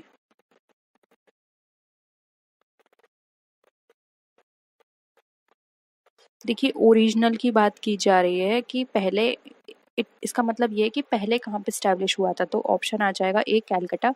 लेकिन अगर हम अभी की बात करें, कैलकाटा से वो शिफ्ट कर दिया गया है मुंबई में। ठीक है, नेक्स्ट है, अब यहाँ पे पूछा गया है बैंक ऑफ हिंदुस्तान जो इंडिया का पहला बैंक था उसका इस्टेब्लिशमेंट कब हुआ था, यानी कि उसको कब स्थापित किया गया था?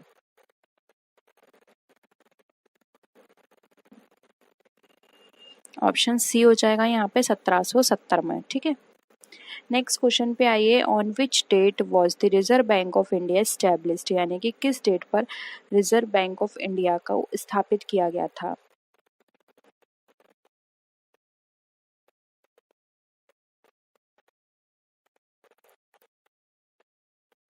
क्या हो जाएगा आंसर? देखिए आंसर हो जाएगा 1, जो कि है 1 अप्रैल 1935 में उसको स्थापित किया गया था। नेक्स्ट क्वेश्चन पे आइए,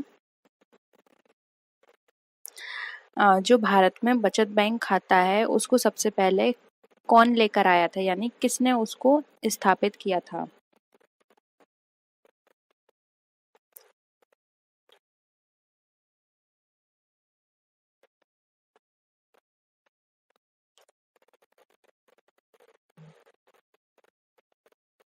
आंसर क्या हो जाएगा, जल्दी से आंसर करिए।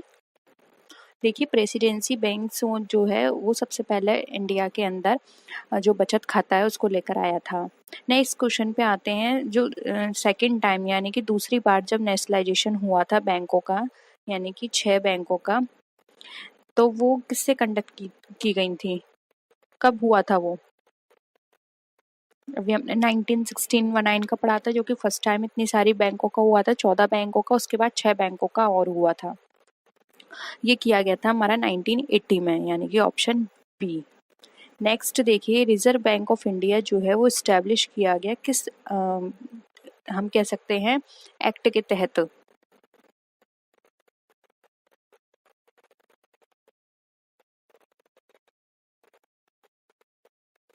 आंसर क्या होगा? 3 हो जाएगा, reserve Bank of India act 1934 के तहत। नेक्स्ट आइए, अब हमें बताना है सबसे बड़ा और सबसे पुराना बैंक जो अब तक एग्जिस्टेंस में है, यानी कि अब तक वो हमारे अस्तित्व में है, अपने अस्तित्व है उसका अभी तक।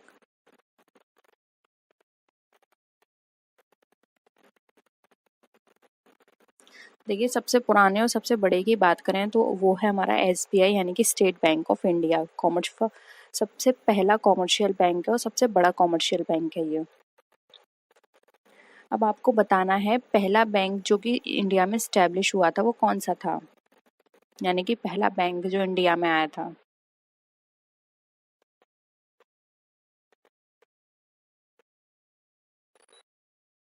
कौन सा हो जाएगा? ये है हमारा बैंक ऑफ हिंदुस्तान, ऑप्शन 2। ठीक है, नेक्स्ट आइए। अब यहाँ पे पूछा गया है जो कि इंडस्ट्रियल एंड फाइनेंशियल रिकंस्ट्रक्शन है, बिफ्र, वो हमारा डील करता है इंडस्ट्री, कौन सी इंडस्ट्री के साथ डील करता है, यानी उनके लिए बनाया गया है। जो सिक है यानी कि कमजोर इंडस्ट्री हैं, जो विकास वाली इंडस्ट्री हैं, जो वृद्धि वाली इंडस्ट्री हैं, या जो जिनका क्रेडिट, यहाँ पे क्रेडिट का मतलब आप ये कर लीजिए उधार से, जो क्रेडिट पे काम करती हैं, बताइए।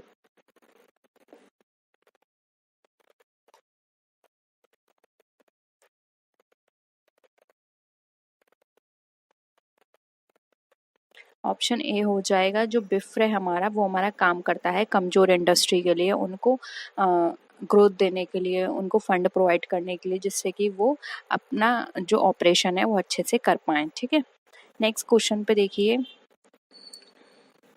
The monopolies and restrictive trade practice act जो है वो कब आया था, 1949 में, 1959, 1969 या 1917 में? बहुत इंपॉर्टेंट एक्ट है एमआरटीपी, इसको आप अच्छे से पढ़िए, आपके एग्जाम में ये बहुत पूछा जाता है MRTP act.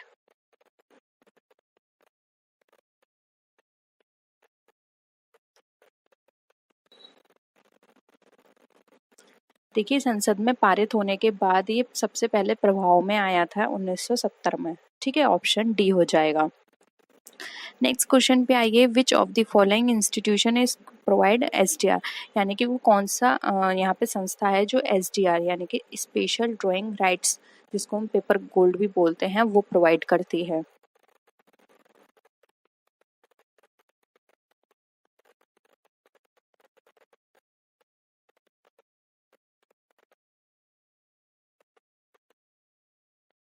Special drawing right का मतलब ये नहीं है कि आपको ये लोन प्रोवाइड करेगी तो आपको गोल्ड देगी, ऐसा नहीं है, पेपर गोल्ड होता है, यानी कि सिर्फ एक पेपर आपको प्रोवाइड करती है जो ये बताता है कि आपको इतना लोन मिल गया है, यानी कि एक कागजी मुद्रा है, ठीक है, पेपर मनी। ये है हमारा डी। आईएमएफ हमें इस तरह की फैसिलिटी प्रोवाइड करती है, हमें नहीं, मतलब कंट्रीज को, जिस भी कंट्रीज को जरूरत होती है उन कंट्री को ये प्रोवाइड करती है, ठीक है, इंडिविजुअल को प्रोवाइड नहीं करेगी।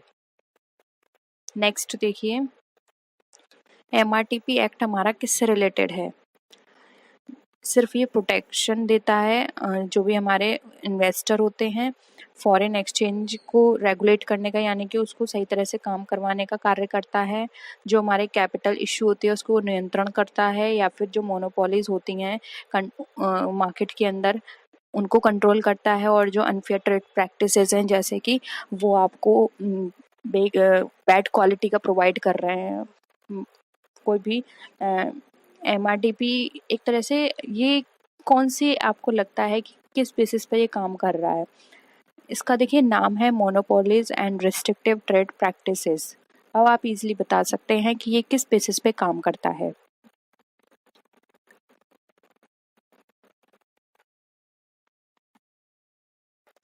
देखिए यहाँ पे ऑप्शन डी हो जाएगा। ये नियंत्रित करता है ऐसे लोगों को जो सिर्फ मार्केट में अपना वर्चस्व बनाते हैं, यानी कि ये एक मार्केट में पूल क्रिएट कर देते हैं और सिर्फ ये लोगों पे इस तरह का उनको एक्सप्लॉइट करते हैं कि वो कोई और प्रोडक्ट खरीद भी नहीं सकता, सिर्फ इन्हीं का ही प्रोडक्ट खरीदना पड़ेगा और ये बहुत ज़्यादा चार्ज भी करें। तो ऐसे लोगों को ये नियंत्रित करते हैं।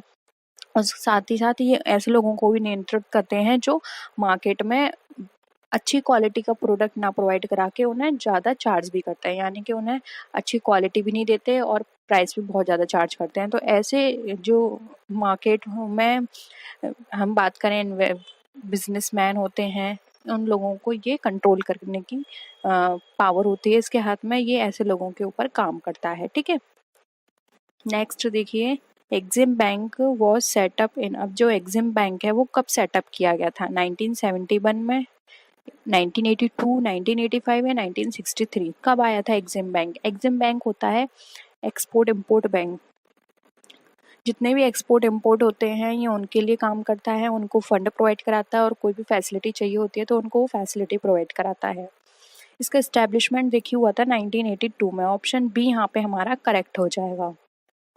नेक्स्ट क्वेश्चन पे आइए। अब हमें यहाँ पर बतानी है सबसे प्रमुख बॉडी कोऑपरेटिव मार्केटिंग की कौन सी है भारत के अंदर? इफ्को, क्रिप्को, नाफेड या फिर इनमें से कोई भी नहीं?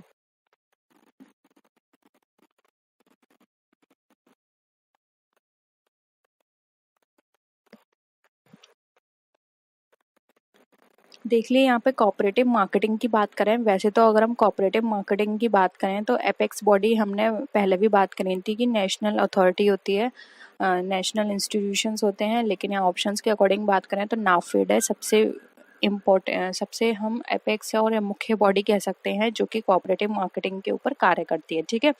तो ऑप्शन सी यहाँ पे हमारा क्या हो जाएगा? Right answer. नेक्स्ट क्वेश्चन पे आइए। अब हमें बताना है जो जनरल इंश्योरेंस कॉरपोरेशन है उसको कब स्थापित किया गया था? 1948, 1956, 1971 एंड 1974 में?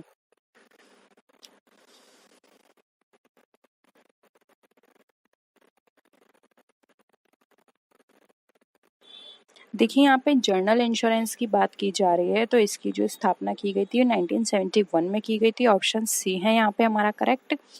नेक्स्ट आइए, लाइफ इंश्योरेंस पॉलिसी का जो कॉरपोरेशन है, लाइफ इंश्योरेंस कॉरपोरेशन, वो हमारा इस्टेब्लिश किया गया और ये किस तरह काम करता है? ये गवर्नमेंट कंपनी है, होल्डिंग है, पब्लिक है या सब्सिडरी है?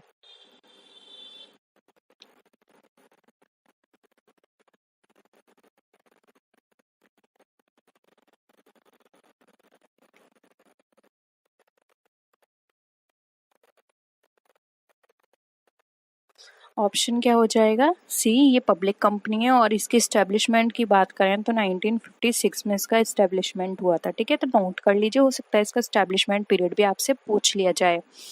नेक्स्ट है the unit trust of India, यानी कि यूटीआई जो है वो कब एग्जिस्टेंस में आया? 1960, 1964, 1968 या 1970? बहुत ही इंपॉर्टेंट है यूटीआई, इससे रिलेटेड आपके एग्जाम में ढेर सारे क्वेश्चंस पूछे जाते हैं। क्या हो जाएगा? बी, 1964, ठीक है। नेक्स्ट आइए, in general export incentives are permitted within the regulatory framework of.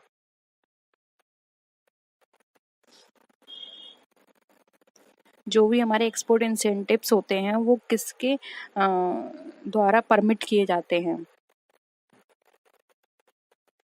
देखिए, एक्सपोर्ट की बात की जा रही है तो WTO होगा, जो कि है वर्ल्ड ट्रेड ऑर्गेनाइजेशन, जो कि 1995 में आया था, और इंडिया इसका क्या था, फाउंडर मेंबर था इंडिया इसका। और ये जो संस्था है वो जितने भी इंटरनेशनल ट्रेड होते हैं उनको रेगुलेट और उनको कंट्रोल करने का काम करती है। ठीक है, नेक्स्ट आइए, the political, commercial and natural risk of exporters. अब जो भी एक्सपोर्टर के जो राजनीतिक और जो भी प्राकृतिक रिस्क होते हैं उनको कौन कंट्रोल करता है या किसके अंदर आते हैं, वो कवर किए जाते हैं।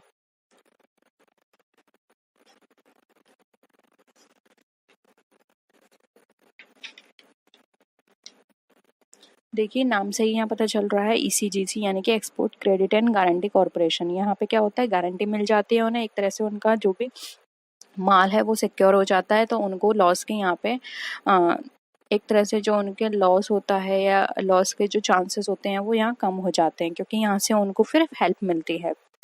नेक्स्ट है, which of the following organisation promotes trade. कौन सी ऑर्गेनाइजेशन है जो कि ट्रेड को प्रमोट करती है, प्रोत्साहित करती है।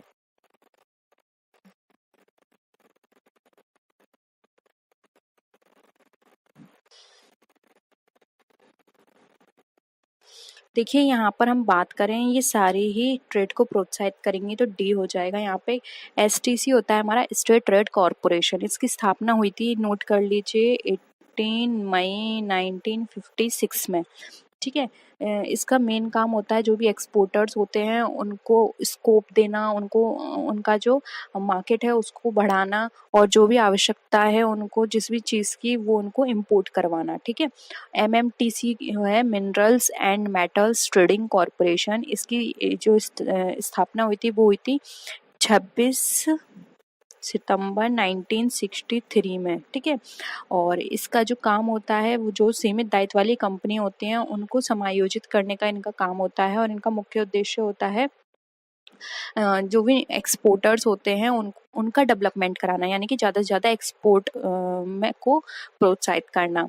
और ECGC तो आपको पता ही है, export credit and guarantee corporation. इसकी स्टैब्लिशमेंट हुई थी 15 जनवरी 1964 यानी कि 64 को, और ये एक्सपोर्ट से रिलेटेड गारंटी प्रोवाइड करता है जिससे कि उनको लॉस ना हो। ठीक है, तो D all of the above यहाँ पे राइट आंसर हो जाएगा। नेक्स्ट क्वेश्चन देखिए, Which of the following is not a well-known agency for long-term loans for industries in India? यानी कि यहाँ पर हमें ये बताना है जो कि लॉन्ग टर्म लोन के लिए जानी जाती है एजेंसी, वो कौन सी है इंडस्ट्री के लिए इंडिया के अंदर।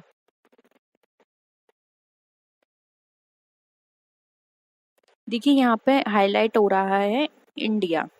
ठीक है, और वो ये पूछा है कौन सी नहीं है, तो यहाँ पर हम बात करें तो बी राइट आंसर हो जाएगा, क्योंकि IMF हमारी वर्ल्ड लेवल पे काम करती है, इंडिया में प्रोवाइड नहीं है। ये तो सभी कंट्री के लिए है, सिर्फ हम इंडिया नहीं कह सकते, जबकि IDBI, IFCI और SFC ये इंडिया के लिए काम करती हैं। और अगर हम बात करें वर्ल्ड लेवल पर तो IMF है, इसलिए ऑप्शन बी यहाँ पे हमारा राइट आंसर हो जाएगा। ठीक है, देखिए क्वेश्चन लेते हैं, declaration of solvency of the company by the directors is necessary in case of. अब डायरेक्टर के द्वारा अगर ये डिक्लेयर किया जा रहा है सॉल्वेंसी के लिए कि कंपनी सॉल्वेंट है, तो वो किस कारण होगा, कंपलसरी वाइंडिंग अप पे, मेंबर्स वॉलंटरी वाइंडिंग अप पे, क्रेडिटर्स वॉलंटरी वाइंडिंग अप पे, या फिर ऑल ऑफ द अबव, बताइए।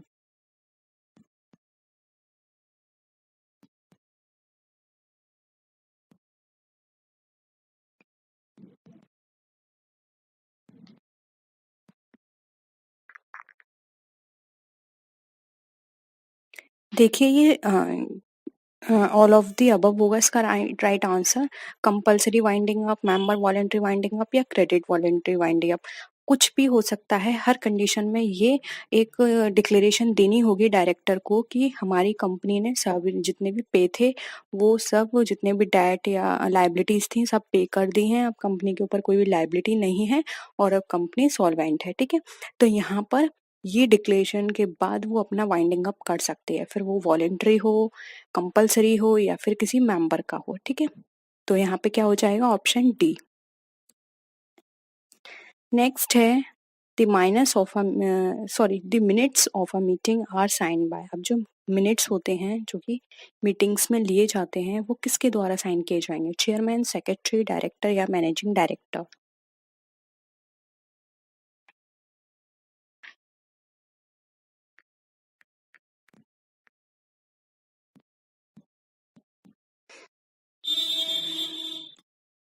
करिए आंसर।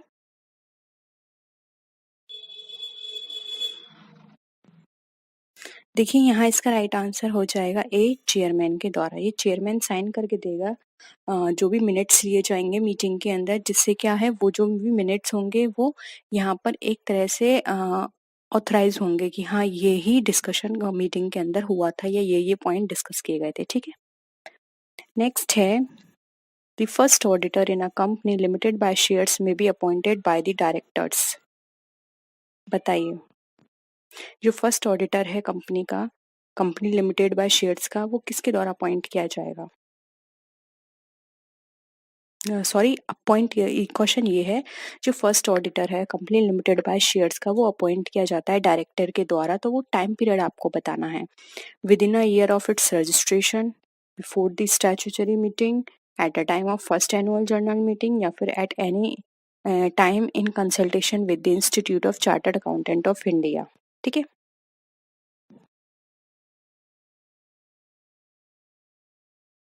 क्या हो जाएगा आंसर।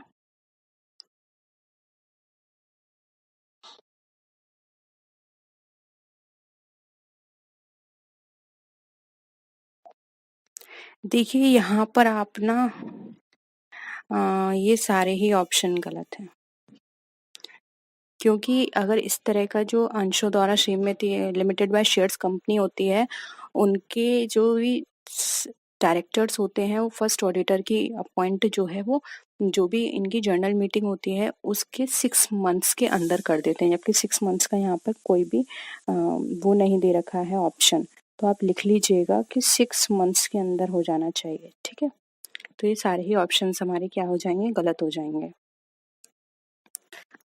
नेक्स्ट क्वेश्चन है in a public limited company the minimum number of directors is 2, 3, 7 and 5। यानी कि हमें बताना है पब्लिक लिमिटेड कंपनी के अंदर डायरेक्टर्स की मिनिमम नंबर को।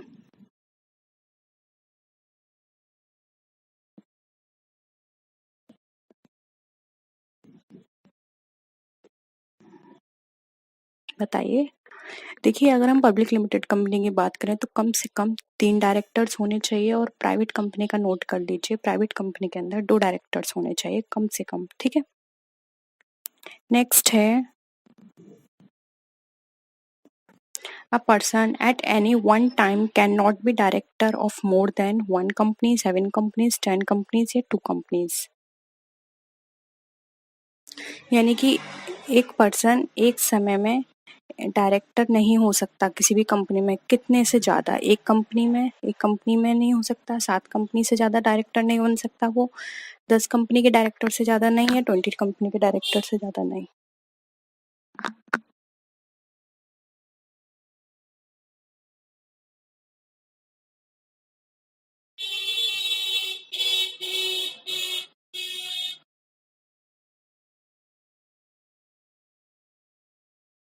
देखिए राइट आंसर हो जाएगा डी, एक पर्सन एक समय में 20 कंपनियों से ज़्यादा का डायरेक्टर नहीं बन सकता, और अगर वो ज़्यादा का डायरेक्टर है तो उनको उन सारी कंपनियों में से किसी 20 कंपनियों को चुनना होगा, और ये टाइम पीरियड जो है वो 2 माह है, यानी कि 2 महीने के अंदर उसे सेलेक्ट करनी होंगे कि कौन सी वो 20 कंपनी में बन रह सकता है।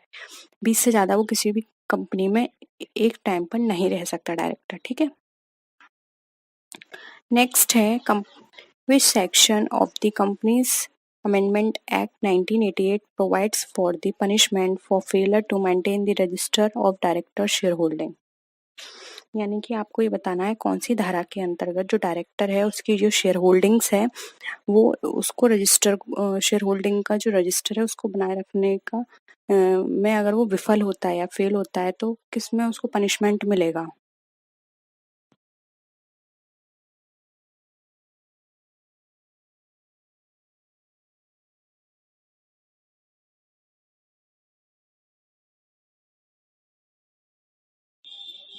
देखिए राइट आंसर हो जाएगा सी 307 सेक्शन 307 के अंतर्गत उसको पनिशमेंट मिलेगा अगर वो अपने शेयर होल्डिंग्स के रजिस्टर को मेंटेन नहीं करता है तो। ठीक है, नेक्स्ट है maximum managerial remuneration permissible under the Companies Act 1956 for public limited companies is 10% of net profit, 5% of net profit, 11% of net profit या फिर 8% of net profit।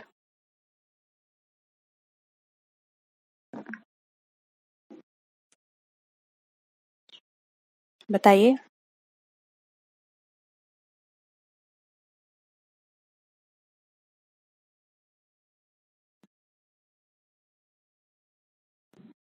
देखिए राइट आंसर हो जाएगा सी 11% ऑफ नेट प्रॉफिट।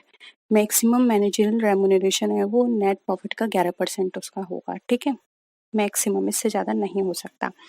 नेक्स्ट है directors need not retire in public enterprise, cooperative enterprise, public company या फिर private company.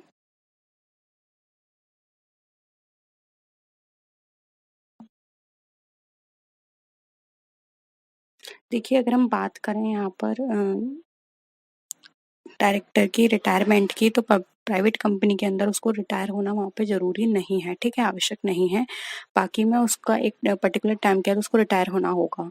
फिर हम पब्लिक एंटरप्राइज, पब्लिक कंपनी या कोऑपरेटिव कंपनी की बात करें तो। ठीक है, नेक्स्ट है when the provisions of the companies act are violated the auditors must report the same to the. यानी कि ऐसे कौन से प्रोविजंस हैं जिनका अगर वायलेशन किया जाता है तो ऑडिटर को रिपोर्ट करना होगा। किसको? बोर्ड ऑफ डायरेक्टर्स को वो करेगा, मैनेजिंग डायरेक्टर को, शेयर होल्डर को या फिर सेंट्रल गवर्नमेंट को।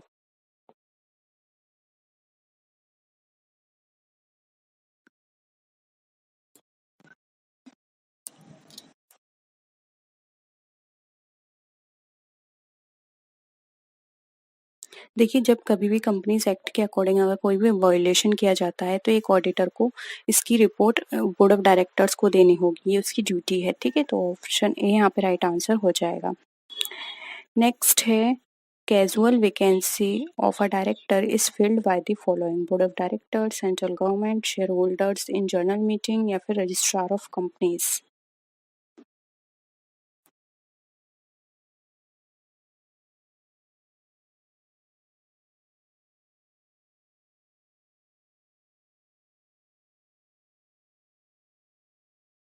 बताइए क्या होगा इसका आंसर।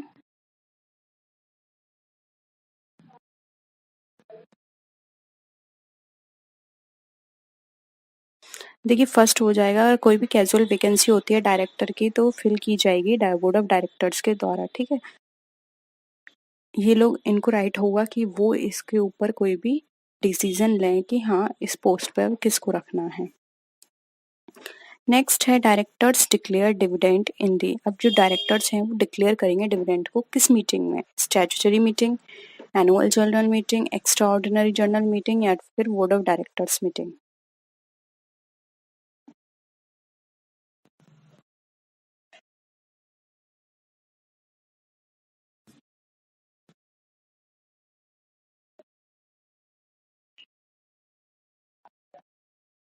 देखिए ये की जाएगी एनुअल जनरल मीटिंग में, और जब भी एनुअल जनरल मीटिंग कंडक्ट की जाएगी तो 21 डेज पहले इसकी इन्फॉर्मेशन दी जाएगी कि हाँ इस पर्टिकुलर डेट पे हम एनुअल जनरल मीटिंग कंडक्ट कर रहे हैं।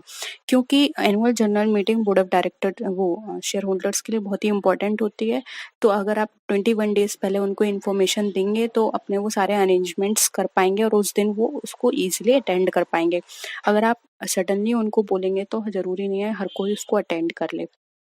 इसलिए 21 डेज पहले एनुअल जनरल मीटिंग कंडक्ट की जाती है और वहाँ पे डायरेक्टर्स डिक्लेयर करेंगे डिविडेंड को। नेक्स्ट है which of the following can be appointed as director of a company? An individual, a firm, a body corporate, any of these.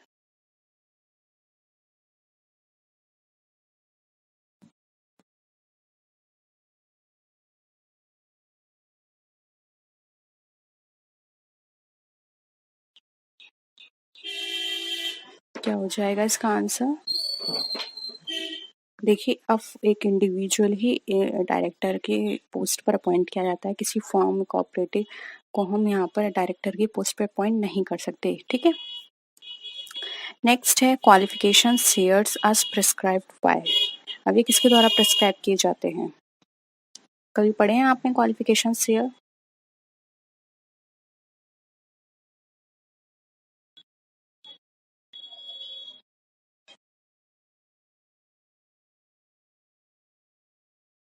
देखिए, क्वालिफिकेशन शेयर्स जो होते हैं वो डायरेक्टर्स के लिए दिए जाते हैं और ये कहा जाता है कि जो भी क्वालिफिकेशन शेयर्स हैं वो डायरेक्टर जब अपॉइंट होता है तो वो अपनी अपॉइंटमेंट से विद इन 2 मंथ्स के अंदर उन शेयर्स को ले ले, ठीक है। यानी कि उसको 2 महीने के अंदर उन शेयर्स को लेना होता है डायरेक्टर्स ऑफ द कंपनी को, ठीक है। तो उनको बोलते हैं हम क्वालिफिकेशन शेयर। नेक्स्ट है after the declaration of the dividend in the general meeting it has to be paid within. अब अगर डिक्लेयर हो जाता है डिविडेंड जनरल मीटिंग के अंदर तो वो कितने दिन के अंदर पेड हो जाना चाहिए?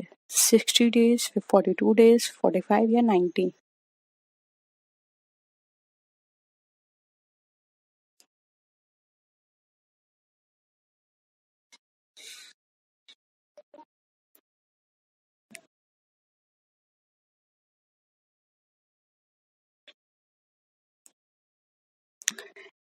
क्या होगा आंसर?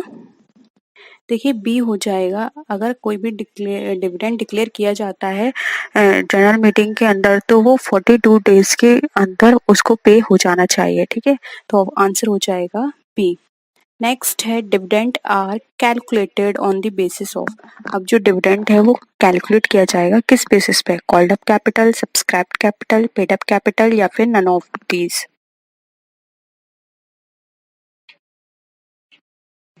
बताइए, किस बेसिस पे हम डिविडेंड को कैलकुलेट करते हैं?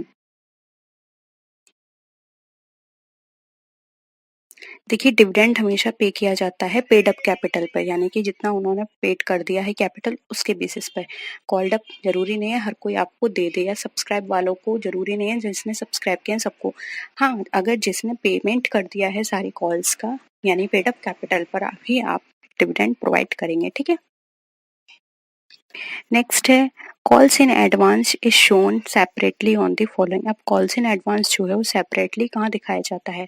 Liability side of the balance sheet, asset side of the balance sheet, debit side of the P and L account या फिर credit side of the P and L account? बताइए।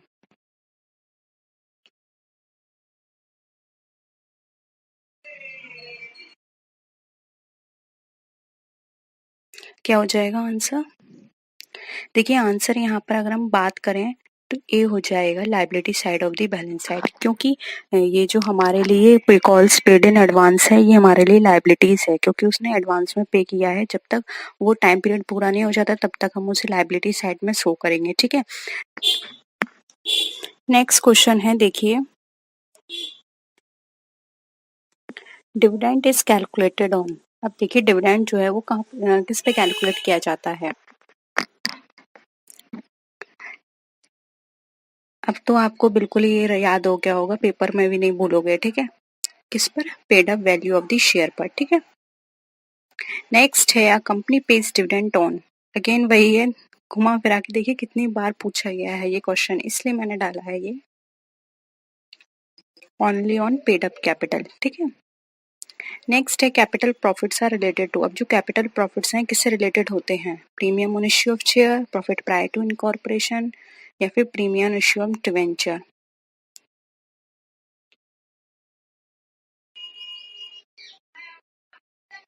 देखिए, यहाँ पर अगर हम बात करें राइट आंसर की तो डी हो जाएगा, ऑल ऑफ दी अबव। क्योंकि देखिए ये भी हमारे कैपिटल का पार्ट है, ये भी कैपिटल का पार्ट है एंड ये भी, ये सब हमारे कैपिटल के पार्ट है। और अगर कैपिटल के ऊपर कोई भी हमें प्रॉफिट मिल रहा है तो वो कैपिटल प्रॉफिट में कंसिडर किया जाएगा, ठीक है। तो ऑल ऑफ दी अबव हमारा राइट आंसर हो जाएगा। नेक्स्ट है any document filed with the registrar will be deemed to have been read and understood by all those who deal with the company. It is an as per the doctrine of ये किस doctrine के related है? यानी एक ऐसा document जो कि registrar के साथ फाइल के पास यहाँ पे फाइल हुआ है और जो कंपनी के साथ जो भी काम करने वाले लोग हैं सभी के द्वारा पढ़ाया और समझाया गया माना जाएगा, यानी कि सबको उसके बारे में पता है।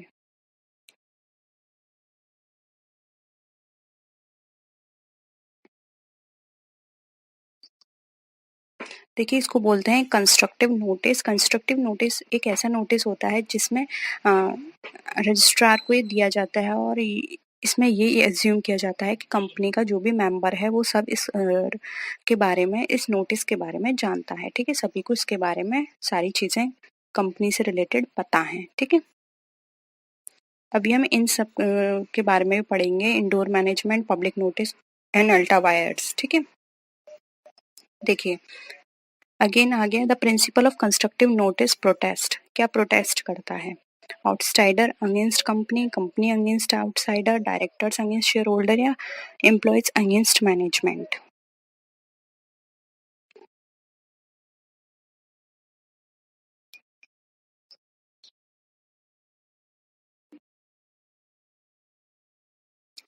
देखिए यहाँ पे राइट आंसर हो जाएगा बी, ये कंपनी को प्रोटेक्ट करता है आउटसाइडर से। ठीक है, क्योंकि कंपनी को सब चीज़ें पता हैं तो कोई भी आउटसाइडर जो है कंपनी या कंपनी के एम्प्लॉय को किसी भी तरह से पागल नहीं बना सकता या फिर उनको कोई गलत इन्फॉर्मेशन नहीं दे सकता। उनको सारी चीज़ें अपनी कंपनी की पता है तो पहले से वो अवेयर रहेंगे आउटसाइडर से। ठीक है, नेक्स्ट है the doctrine of indoor management provides protection to. अब जो डॉक्ट्राइन ऑफ इंडोर मैनेजमेंट है वो कौन सी प्रोटेक्शन हमें प्रोवाइड करता है? किसको? बोर्ड ऑफ डायरेक्टर्स को देता है, शेयर होल्डर्स को, मैनेजिंग डायरेक्टर्स को या फिर आउटसाइडर को?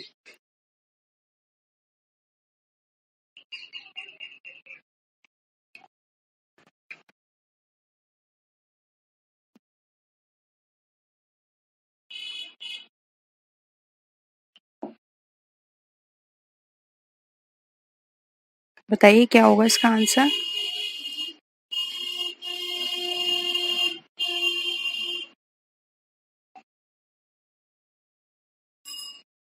देखिए जो इंडोर मैनेजमेंट होता है ये हमें बाहर वालों को सुरक्षा देता है। अभी मैंने पढ़ा था कंस्ट्रक्टिव। कंस्ट्रक्टिव किसको देता है? कंपनी को बाहर वालों से, और ये देता है बाहर वालों को। ठीक है, अपोजिट हो गया। ये देता है आउटसाइडर को प्रोटेक्शन, तो डी हो जाएगा इसका आंसर। नेक्स्ट है rules and regulation regarding internal management of a company are given in the. अब कंपनी के रिगार्डिंग जो भी रूल्स एंड रेगुलेशंस होते हैं वो किस में दिए जाते हैं? Articles of association, articles of memorandum, prospectus या फिर statement in lieu of prospectus. बताइए।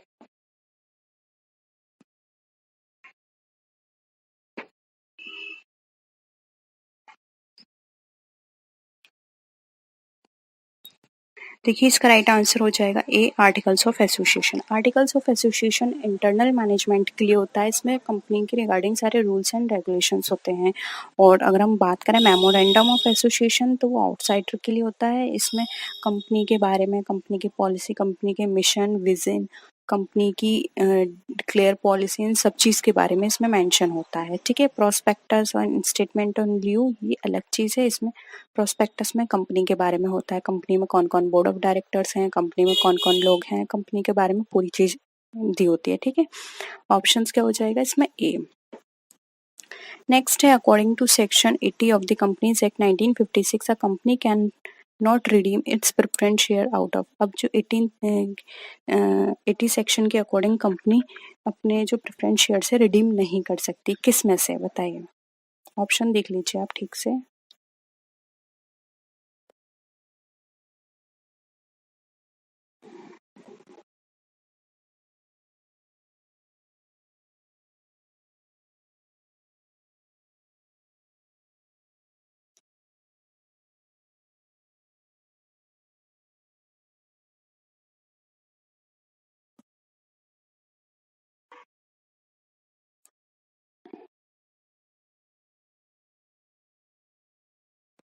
देखिए राइट आंसर हो जाएगा D, out of sale proceeds of fix assets. देखिए इससे कंपनी अपने प्रेफरेंस शेयर को रिडीम नहीं कर सकती। जो भी हमारे फिक्स असेट्स की जो सेल प्रोसीड्स हैं उससे हम सिर्फ अपने जो हमारे हम बात करें कैपिटल चीज़ें होती हैं उनसे हम जो हमारे कैपिटल एक्सपेंडिचर्स होते हैं उनकी हम सारी यहाँ से कर सकते हैं, ठीक है, राइट ऑफ कर सकते हैं या फिर यहाँ से सारे खर्चे कर सकते हैं। लेकिन अगर हम प्रेफरेंस शेयर्स की बात करें तो वो यहाँ से रिडीम नहीं होते हैं। ये हमारी क्या है, पूंजीगत प्राप्तियां हैं, इनसे अंशों का शोधन नहीं किया जाता है। नेक्स्ट देखिए, a company secretary has liability. अब एक कंपनी सेक्रेटरी की किस तरह की लायबिलिटी होती है, कॉन्ट्रेक्चुअल होती है, स्टैट्यूटरी, ओनली लीगल या फिर वो सॉरी सिविल, और बोथ स्टैट्यूटरी और कॉन्ट्रेक्चुअल। किस तरह की लायबिलिटी एक कंपनी सेक्रेटरी की होगी?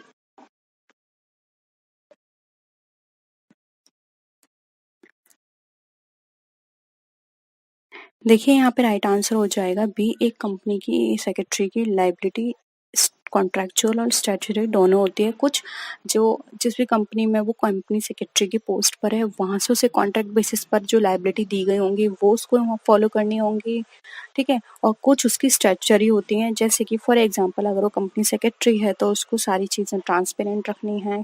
भले ही वो उस कंपनी ने अपॉइंट किया है, वो उसे सैलरी दे रही है, लेकिन फिर भी उसको बायस नहीं होना है। ये कुछ चीज़ें ऐसी होती हैं जो कि कॉन्ट्रेक्चुअल और स्टैट्यूटरी दोनों बेसिस पर काम करती हैं, इसलिए उसकी जो लायबिलिटी होती है दोनों बेसिस पे चलती है, ठीक है। The demand curve for a product will shift outwards to the right. यानी कि इस क्वेश्चन में ये पूछा जा रहा है कि जब भी हमारा डिमांड कर्व बनता है किसी प्रोडक्ट का, तो उसका जो कर्व होता है वो राइट साइड बाहर की ओर निकलता है। वो कब निकलेगा?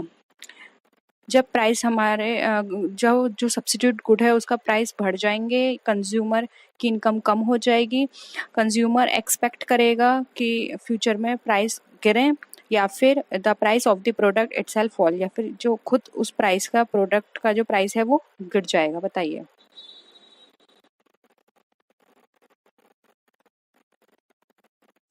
देखिए यहाँ पे डिमांड कर्व पूछी जा रही है कि वो बाहर की तरफ राइट साइड में क्यों शिफ्ट करेगी।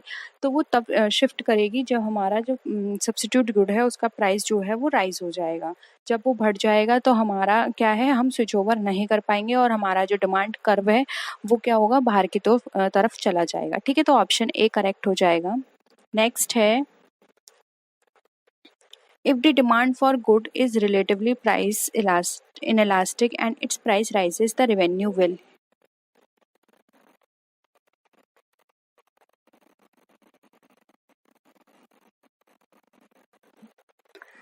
इस क्वेश्चन में ये पूछा जा रहा है कि जब भी किसी भी गुड की जो डिमांड है वो रिलेटिवली होती है प्राइस इनलास्टिक, यानी कि प्राइस की क्या होती है, अपोजिट होती है, तो उस प्राइस और उसका प्राइस बढ़ता है तो रेवेन्यू क्या रहेगा उसका?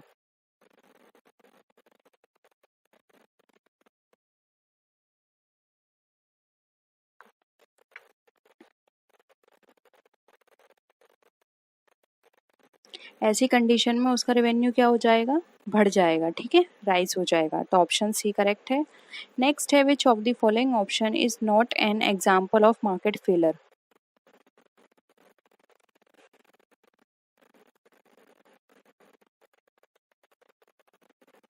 बताइए, हमारा मार्केट कब फेल हो जाता है?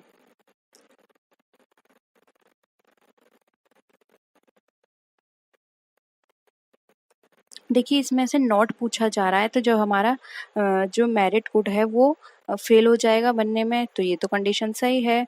और जो पब्लिक गुड है वो भी प्रोड्यूस करने में फेल होगा, ये भी सही है, क्योंकि मार्केट में गुड ही नहीं होगा तो फिर उस मार्केट का पर्पस ही क्या रहा। और जो हमारा मैक्सिमाइज प्रॉफिट है वो भी अर्न नहीं होगा, ये भी सही है। जबकि इसमें नॉट पूछा है तो ऑप्शन डी हो जाएगा, जो हमारा एक जो अकाउंट है, सॉरी सॉरी सॉरी, इसमें नॉट पूछा है, ठीक है। तो ये भी सही है कि जो हमारी जो एक्सटर्नलिटीज़ हैं वो भी फेल हो जाएंगी। लेकिन यहाँ पे नॉट नहीं पूछा है तो ये हो जाएगा ऑप्शन सी, ये हमारा मार्केट फील्ड का काम नहीं है। ज़रूरी नहीं है कि आप उस मार्केट से सिर्फ प्रॉफिट ही अर्न करें, ठीक है। अगर आप पैरेलल बेसिस पर भी उतना ही रेवेन्यू जनरेट करते हैं तब भी हमारा मार्केट सक्सेस है। सिर्फ प्रॉफिट करने से हमारा मार्केट सक्सेस नहीं होगा, ठीक है। तो मार्केट फेलर की बात की जा रही है तो ये ऑप्शन मार्केट फेलर के लिए बिल्कुल भी सूटेबल नहीं है, तो ऑप्शन सी करेक्ट हो जाएगा, ठीक है।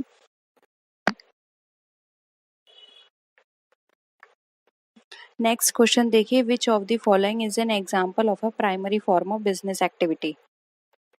Hair dressing, automobile production, banking या फॉरेस्ट्री। तो देखिए फॉरेस्ट्री जो है वो हमारी पहली प्राथमिक गतिविधि नहीं होगी, जबकि hair dressing, automobile production, banking ये सब फर्स्ट हमारे जो फर्स्ट हम प्राइमरी एक्टिविटी में हम लिस्ट बनाते हैं उसमें कंसिडर की जाती है। फॉरेस्ट्री नहीं होगा, ऑप्शन डी राइट आंसर है। ये सेकेंडरी का पार्ट है, ठीक है। नेक्स्ट आइए, the price of goods will tend to rise if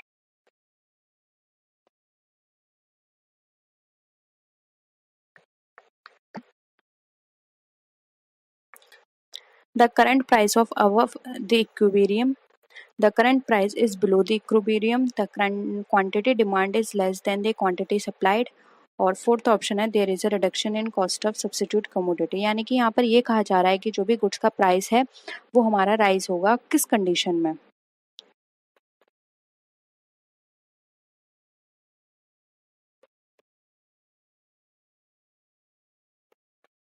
देखिए अगर हमारा गुड्स का प्राइस राइज होने की बात कर रहा है तो वो हमारा इंक्रीज हो जाएगा जब हमारा जो करंट प्राइस है वो इक्विलिब्रियम के नीचे होगा, ठीक है, अब बिलो द इक्विलिब्रियम पॉइंट, ठीक है। तो ऑप्शन बी यहाँ पे हमारा राइट आंसर हो जाएगा।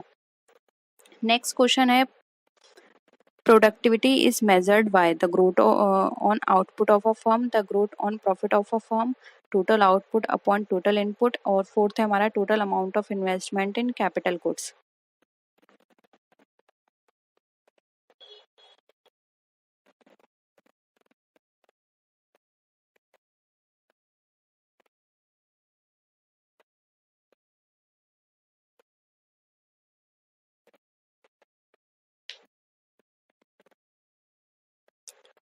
देखिए प्रोडक्टिविटी मेज़र करने की बात की जा रही है, तो प्रोडक्टिविटी तो हम तभी मेज़र करेंगे जब हमें पता चलेगा कि हमने जितना इनपुट यूज़ किया है उससे हमारा आउटपुट कितना निकल कर आ रहा है, ठीक है।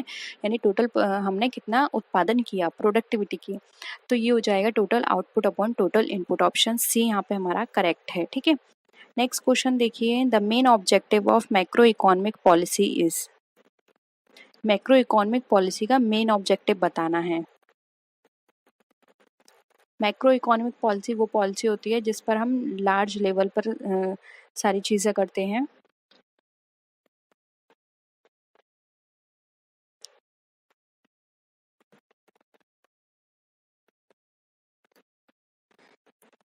देखिए डी करेक्ट होगा क्योंकि यहाँ पे लार्ज लेवल पे एम्प्लॉयमेंट की बात कर रहे हैं, इन्फ्लेशन कम करने की बात कर रहे हैं, और ग्रोथ रेट को स्टेबल करने की बात कर रहे हैं, सेटिस्फैक्ट्री रेट की बात कर रहे हैं कि हमारा ग्रोथ रेट अच्छा हो।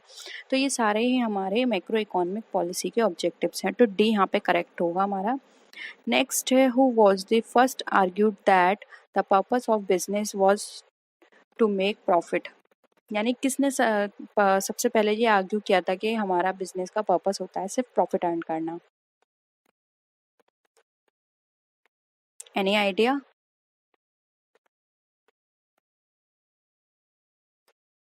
राइट आंसर है ए, मिल्टन फ्राइडमैन ने, ठीक है। नेक्स्ट क्वेश्चन देखिए, व्हाट डज द पीपीपी और P3 इनिशिएटिव रेफर्स टू। ये फुल फॉर्म बहुत पूछी जाती है।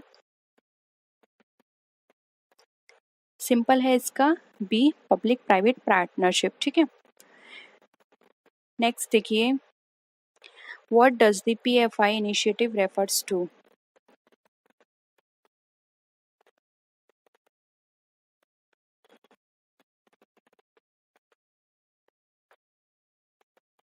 PFI का क्या मतलब होता है? PFI का मतलब होता है प्राइवेट फाइनेंस इनिशिएटिव, ठीक है। तो ऑप्शन ए करेक्ट है। नेक्स्ट देखिए, the term late industrialisation refers to, यानी कि लेट इंडस्ट्रियलाइजेशन से क्या मतलब होता है? डिले करना इंडस्ट्रियलाइजेशन को, क्योंकि एनवायरनमेंट में खतरा हो रहा है, या फिर विकासशील देशों के सामने समस्या कि वे अमीर देशों के विकास के स्तर को पकड़ना चाहते हैं, या ये सोचना कि देशों को औद्योगिकरण के लिए बहुत देर हो चुकी है, या 4D ऑप्शन है हमारा, औद्योगिक दुनिया में एक पोस्ट कैसे दर्ज कर रहे हैं, ठीक है, यानी कि आप एंटर कैसे करेंगे।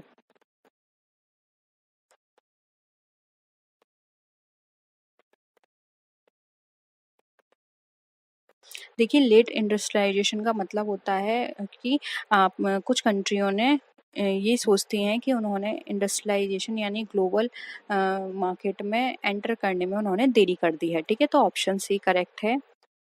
नेक्स्ट क्वेश्चन देखिए, which of the following economic is regarded as having developed the theory of comparative advantage. कितनी बार क्वेश्चन आया है।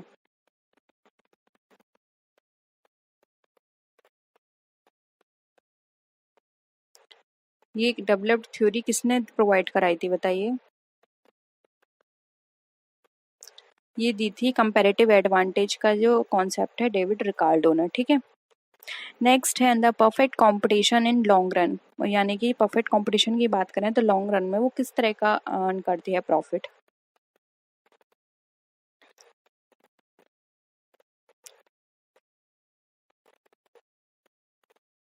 देखिए परफेक्ट कंपटीशन की बात करें तो ये लॉन्ग रन में नॉर्मल प्रॉफिट अर्न करती हैं, ठीक है। तो ऑप्शन ए यहाँ पे हमारा करेक्ट है। नेक्स्ट देखिए, national income at market prices is equal to. अब जो नेशनल इनकम है मार्केट प्राइस पर, वो इक्वल किसके बराबर होगी।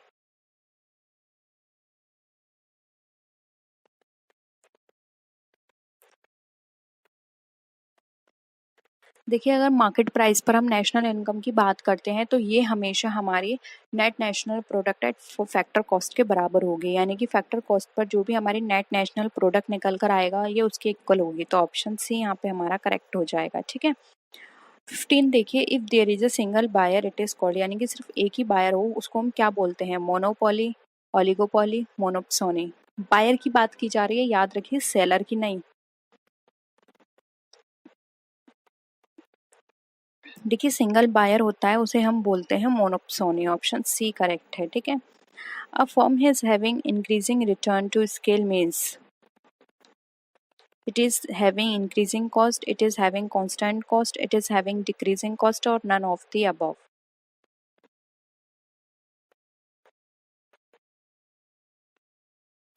यानी कि अगर कोई भी फर्म पैमाने पर उसका रिटर्न बढ़ रहा है तो उसको हम क्या बोलेंगे। इसका मतलब है कि जो उसकी जो कॉस्ट है वो डिक्रीज हो रही है, ठीक है। ऑप्शन सी यहाँ पे करेक्ट है। नेक्स्ट है, production can be measured in terms of which of the following.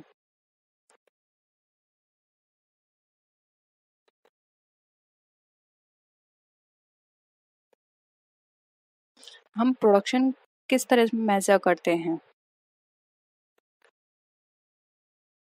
D हो जाएगा। टोटल बेसिस पर भी कर सकते हैं, मार्जिनल बेसिस पर भी और एवरेज बेसिस पर भी। कोई भी हम मेथड लेकर अपने प्रोडक्शन को कैलकुलेट कर सकते हैं, टोटल हमारा कितना प्रोडक्शन हो रहा है, ठीक है। अब ये बताइए, which is not covered under the scope of managerial economics.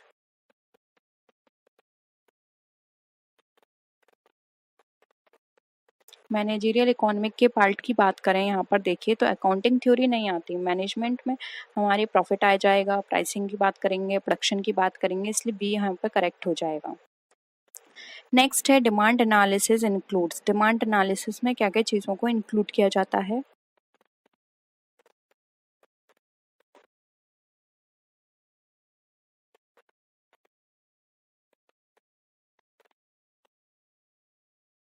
All of the above right हो जाएगा, क्योंकि इसमें हम फोरकास्टिंग की भी बात करेंगे, इलास्टिसिटी की भी, और इंडिफरेंस एनालिसिस करके भी, ठीक है। क्योंकि ये सारे हमारे डिमांड से रिलेटेड होते हैं। अब आप लॉ ऑफ डिमांड बताइए, क्या बताता है हमें लॉ ऑफ डिमांड।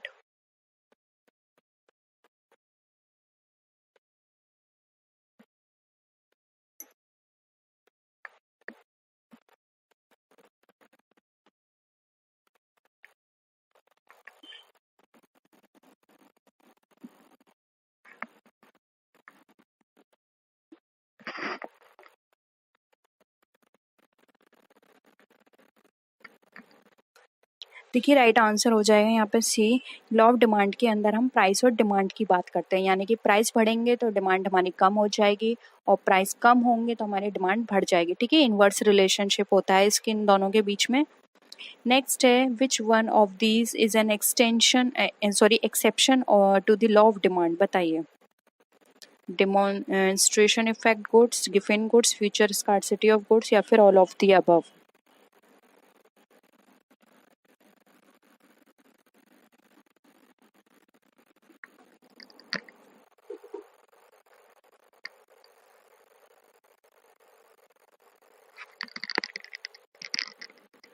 क्या हो जाएगा आंसर।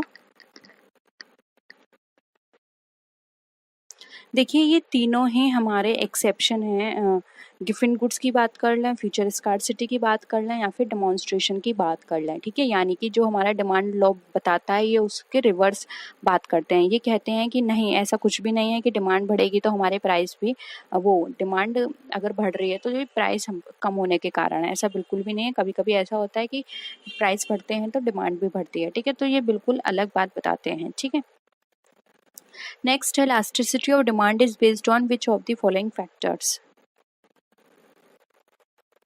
अब आपको यहाँ पे ये बताना है कि डिमांड जो है elasticity ऑफ डिमांड उस पर कौन कौन से फैक्टर बेस्ड होते हैं।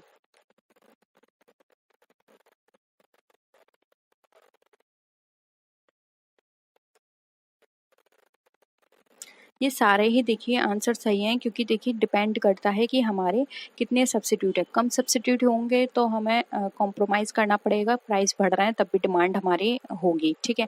और अगर सब्सिट्यूट ज़्यादा है तो डिमांड सही है, हम उसी के हिसाब से काम करेंगे। जॉइंट डिमांड पर भी वही चीज़ चलती है। And proportion of income spend on the commodity, इसलिए ऑप्शन डी हमारा राइट है। नेक्स्ट है which one of the following is not the function of managerial economist. अब मैनेजरियल इकोनॉमिस्ट का इसमें से कौन सा फंक्शन नहीं है।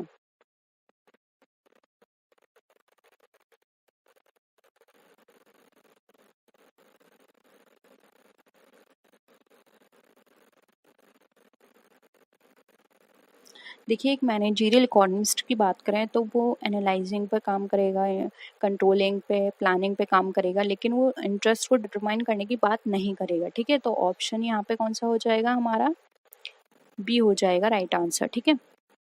नेक्स्ट देखिए विच one is not a type of demand. अब इसमें से कौन सा एक टाइप नहीं है डिमांड की, प्राइस, डिप्राइव्ड, सप्लाई या जॉइंट।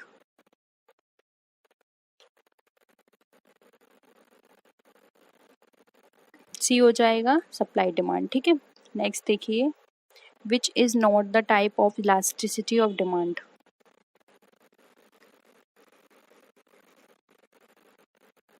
देखिए टाइप्स ऑफ में बात करें तो प्राइस होती है, इनकम के बेसिस पर होती है, एडवर्टाइजमेंट के, लेकिन सप्लाई के बेसिस पर नहीं होती है डिमांड। तो ऑप्शन सी यहाँ पे करेक्ट हो जाएगा। तो ये थे हमारे क्वेश्चंस। होप यहाँ पे आपको सारे क्वेश्चंस क्लियर हुए होंगे। किसी भी तरह का डाउट हो तो ज़रूर बताइएगा। और वीडियो कैसी लगी, वीडियो को लाइक कीजिए, फ्रेंड्स या शेयर कीजिए। किसी भी तरह की कोई भी क्वेरी हो तो ज़रूर बताइएगा। तो नेक्स्ट वीडियो में फिर मिलते हैं और भी अच्छी वीडियोज़ के साथ। तब तक के लिए टेक केयर, बाय बाय।